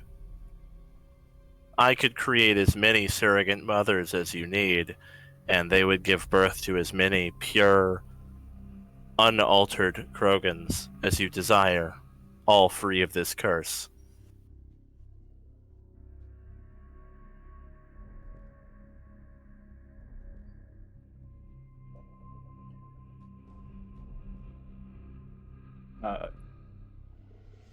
Kronk doesn't really say anything at this point. You kind of just watch him like stare off at a wall, and his Krogan brain is now in overdrive. He's in the tank. I realize this would do nothing for your current generation, and I do apologize for that, but it would save the next generation and all those that follow it. That is horrifying. Was that I don't in or like out of character? Probably both. What did you say? That is horrifying. Oh, With the I don't like her at all. so it's not like they have to have sex with it. so is the is the genophage level of Krogan birth rate like that's low enough that they're like dying out despite their longevity, right? Right. So in game, they essentially set their birth rates to pre-industrial. Literally, like their birth rates are what they would have had before an industrial revolution hit their species, and they are dying faster than they're being made. Krogan are going extinct because the genophage didn't account for the violent culture. Yeah. That's the primary problem, is how violent they are, because Edie actually said that 1% of 600 babies survives. So really every Krogan can have 6 children outbrood. But the problem is that they kill each other and get killed by their environment so fast. Well, it doesn't, and this would turn into a longer debate than we need to have, but their desire to not kill each other or get into these fights is kind of dampered by the fact that it's not that the eggs are infertile and don't develop. They fully develop and then hatch, producing dead children with no brain, which has the entire species traumatized. Yeah, it's effectively thousands of aborted fetuses. Kronk, I'm on your side on this, but the way I see it, the genophage as it is not acceptable, and curing the genophage completely to the galaxy is also not acceptable. So what if there was a middle ground? The Empress is very adept with tweaking genetics. What if the Krogan were given a birth rate that would allow the species to survive, but not to such a degree that they would be a threat to overexpansion that caused this in the first place?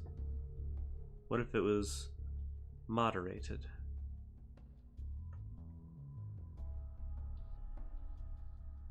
The very experience of it having stillbirths, as I understand it, is greatly traumatizing.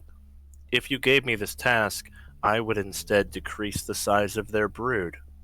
That would make far more sense, actually. You kind of watch Like Kronk shake his head for a moment and say, "It's funny. It's funny that the alien species over there gets the rest of the point faster than civilized species."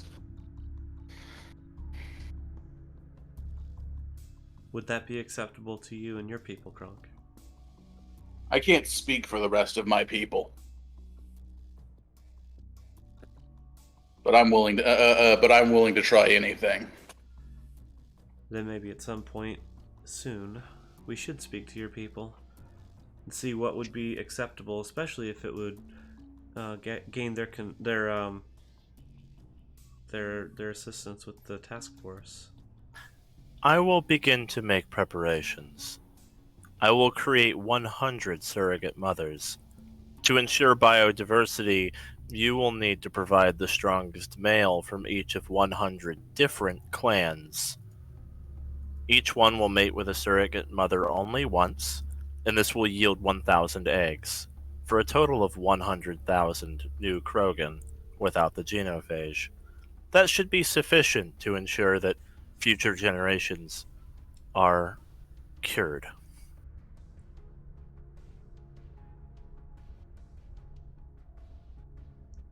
Would their birth rate be the same, or would their reproduction rate be the same as it was before the genophage? Because that caused problems. The size of the surrogate mother's brood will not be reflective of the brood produced by these Krogans who are born. I can change that to any number you like, within a certain variable. I think that's acceptable. She'll look to Kronk for affirmation. He nods.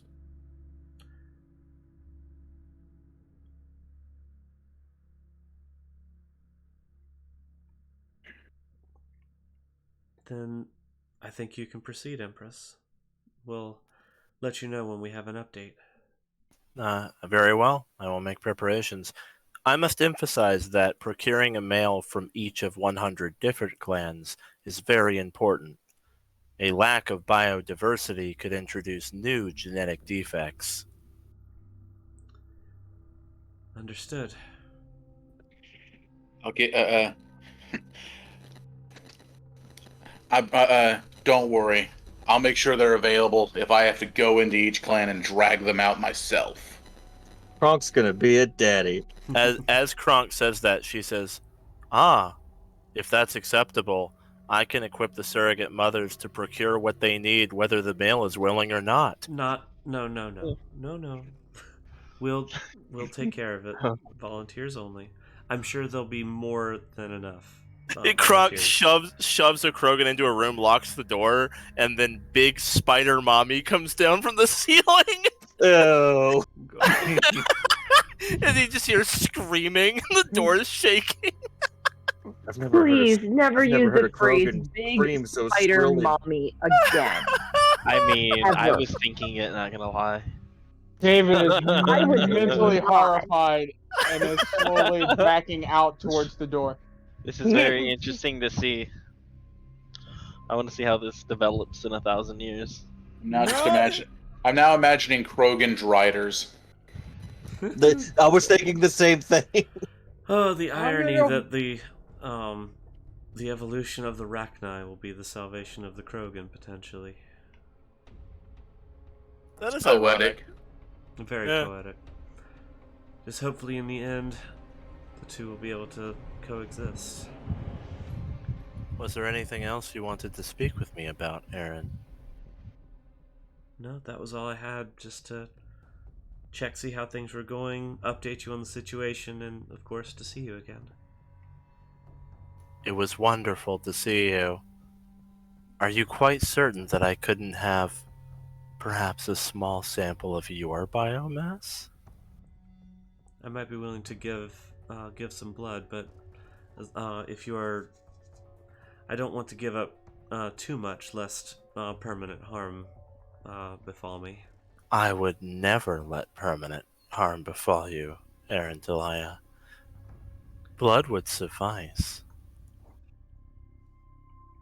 Alright, Ray, I might need some healing after this. Might need a transfusion. I think we have the same blood type, right? I don't know how blood types work for Me us. neither, but yeah, Aryn, We can figure it out. Her If anyone spider. can see Ray's face right like, now, she looks sick, like if to it her would, stomach. if it would empower your biotics, I think that would be our most At least to your effective tool to fight the nightmare. Well, Her then, spider-like limbs will envelop Aryn. She'll pull you into an embrace, and then, gently tilt your head, and put her mouth to your neck, and then you feel punctures into your neck, and she drinks some of your blood. Great, I'm a vampire Oh my now. god, she's a course they had vampire! to be intimate about it. David, It's a record it. vampire, it's a David, record it. vampire spider mommy. No. David, record it. Vampire spider mommy. I am glad my dumb idea to hand some Krogan genetics has turned into this mess. She'll then Oh, release my Aryn, and Yeah, might give it up now. with a little bit of a smile. Thank you, Aryn. You were delicious. Thank you.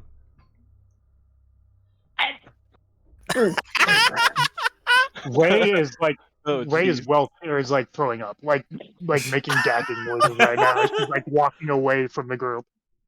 I'm gonna follow her because As she sees Ray leaving, she says, "Yes, that's all right. I don't have any need for Quarian biomass. They aren't well suited to environments. It might be more of a detriment."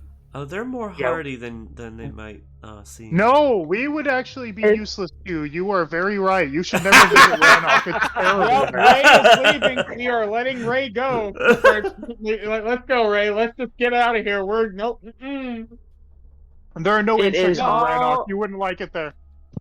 Bye. I will do It is very all good of work. her soldier training to not move. I will do very good work with all of this new DNA you have given me. Thank you. I look forward to see the results. Just refrain from creating things that would only live in pain before dying. That's my only ask. It wasn't my intention to put anything through pain.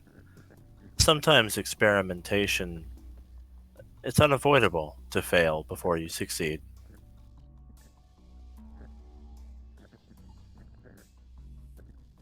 Well, I look forward to seeing how the experiments progress. Wonderful.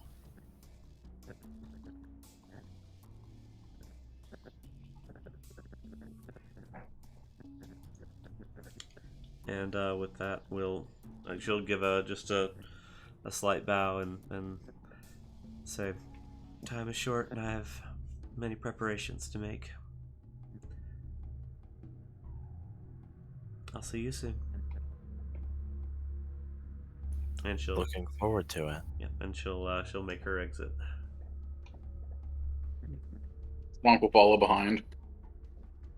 Yeah. Follows closely. Anyone who pays attention as he's putting his armor back on, you'll see that the wound is already closed up.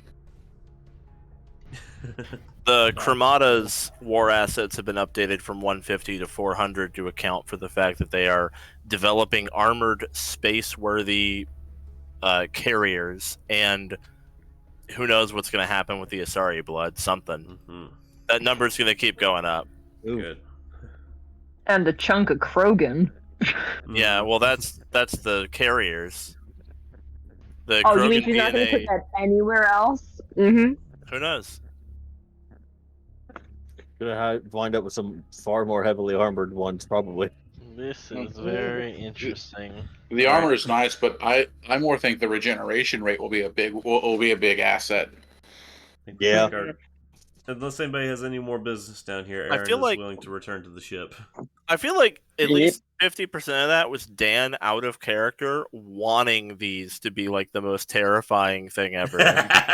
Yes, actually. So, I've expressed this before, but the Cremata are exactly one of my favorite sci-fi tropes. Well, we've got the plot of agree. campaign number 2 lined up, so Yeah. I'm a big fan of StarCraft. No, I'm just kidding. This is gonna be fun. What have we unleashed upon the galaxy? Something Only time will truly tell. glorious. Yeah, we'll go Really with that. horrific. This is horrifying. Eon gets to watch for the next 1,000 years too, if she lives. Yep. Yeah. If Kronk will still be around to see what happens too. Yeah. And Aryn. It'll be fine. This is gonna be This fun. is all so fascinating. Like The seeing humans literal will probably history be dead or unfold. really old, though. Then why are you guys complaining? You won't even be around to see the results. Right? Ascendants will be. Yeah, because I was gonna say, because I plan on having, children someday down the line, and I'm gonna be honest with you, I really don't want one of the kids to have to wonder when the fucking spiders are coming to get them. I'll probably know I'm just that. saying. I'll watch your kids. Don't worry. Okay, Eon. 3 things have almost wiped out all civilization in the galaxy. One was the Krogan, one was the Rachni, and one was the Reapers. We just mixed 2 of those 3 things. This is not going to end well. Ooh, I sounds mean, like part we're, is, sounds like we're there- missing we're missing one. I mean, there's always the option of feeding a Leviathan to the queen. Damn Oh it. I my wonder if we can God. find any collectors around here. That'd be crazy. Still Damn it. haven't given her Oh, a thresher God. maw. I don't like the Chromata subplot at all. That really crawls under my skin. I don't like them. I I'm like a it, but I Tyranid get main where you're Fine and up a coming Urdnot until that main, phrase. and I I'm so sorry, Sean. All right, No, I this is gotta dope. go, guys. I didn't know it was Yep. it was gonna end like See ya, this. JoJo. Later. Drop Peace safe. out, guys. Hey, JoJo. Sean, is it like triggering for you? Should I actually pivot or? No. It's fine. Okay. No, I hate them. I hate them. It's in a good Okay. way, right? Yeah. Fair It's like enough. how you hate Thanos. You're like, yeah, he's a well-written character, and I hate him. I get I, it. however, do not look when she's on the screen because I'm arachnophobic. So I'm like, oh, we're going there. Cool. Oh I'm no. just not gonna look up. Arachnophobic, huh? Yeah. Boy, True. you'll enjoy the next campaign. Yeah. I'm here for I it. think I'm gonna get a flamethrower as part of my start kit. I want a mech suit. I was avoiding saying it because until now it wasn't like for sure, but like the Chromata are going to be a thing now. Mhm. Now that you've done what you did this session, like Mhm. boy, they are going to be Yeah. a fucking thing Yeah. now. Well done. Well, You was pretty just much done. locked it in. As long as it helps to defeat the current threat. Oh, Yes. it certainly will. You know what we should do? We should rise the Krogan up, to help to defeat the current threat. What could possibly go wrong? I mean, so to Didn't we be do that fair, once? if the Chromata cure the Genophage, the Krogan might be on their side anyway. Yeah, Well, that was what yeah. I was saying. I mean, that's understandable. I completely get it. I'm here for the Krogan. Yeah, Like, Aaron's waiting to discuss anything until we're like off the ship without the drones listening. Yeah. Oh yeah, no. Ray is terrified right now because she Yeah, has opinions that she knows the Queen won't like. The drone is just kind of following you guys until you get to the edge of Union. Once you get to the edge of Union, the drone will actually stop like right at the edge of town and just kind of like land and watch you leave. Aaron will actually give it a wave as we walk off. It waves back.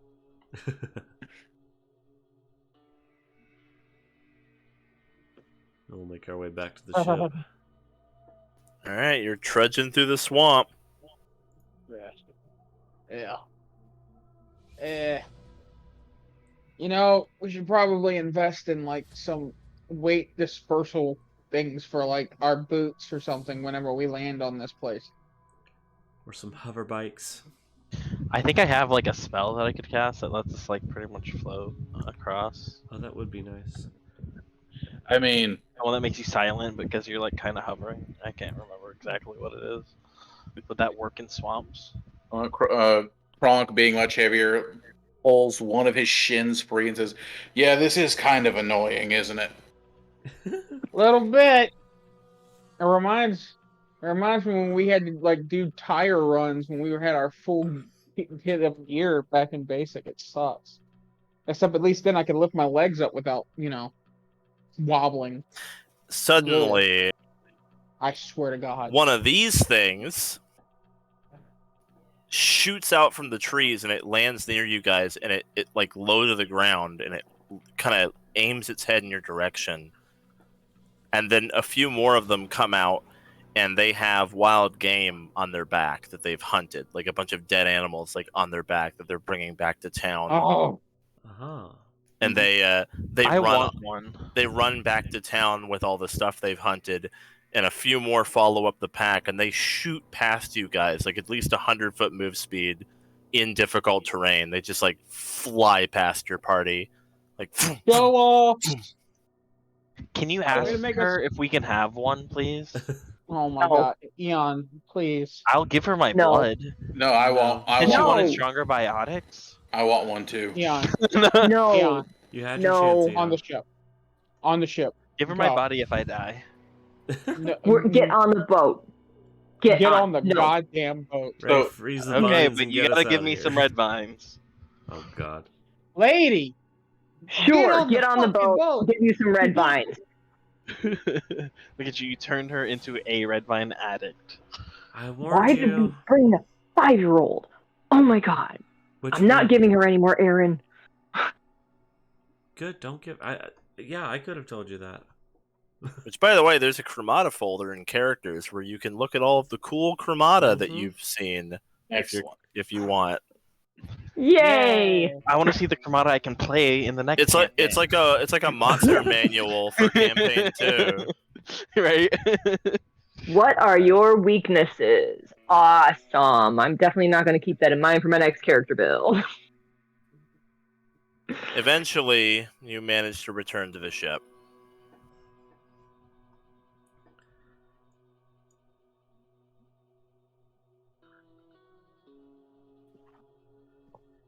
And as we step on board, Erin's gonna she's gonna say, I know this looks bad, but we are cultivating a strong ally to defeat an even worse threat. And at the end of all of it, if we really need to, we know where to procure something that can wipe out a third of a planet.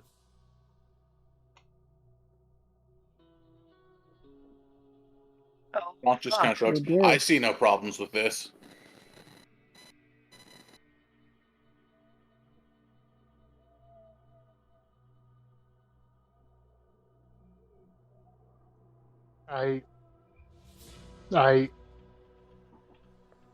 I'm gonna go throw away my genophage research, and Ray will walk away. Oh, Ray! Oh, look what you guys did. He follows after her. Ray, no, don't throw it away. We can hang it on the fridge. Wait. Oh my god. Steven! Hey, in Earth culture, that's a really high praise, okay? You stop. I thought it was on the mantle of the fireplace.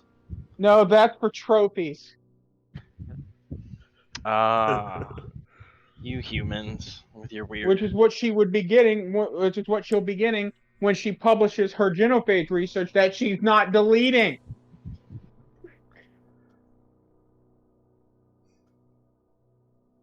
Come on, Ray, don't do that.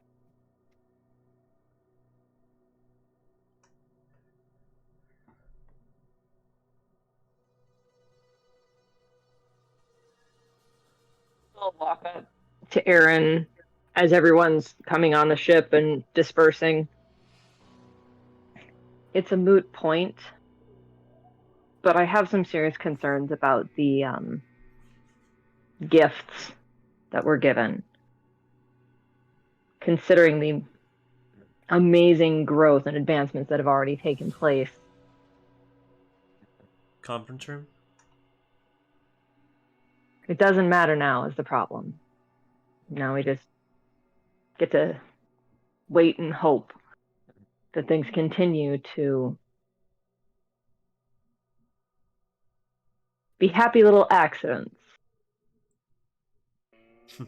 as Bob Ross would say. Well, that will conclude our session with the Chromata. Oh, God.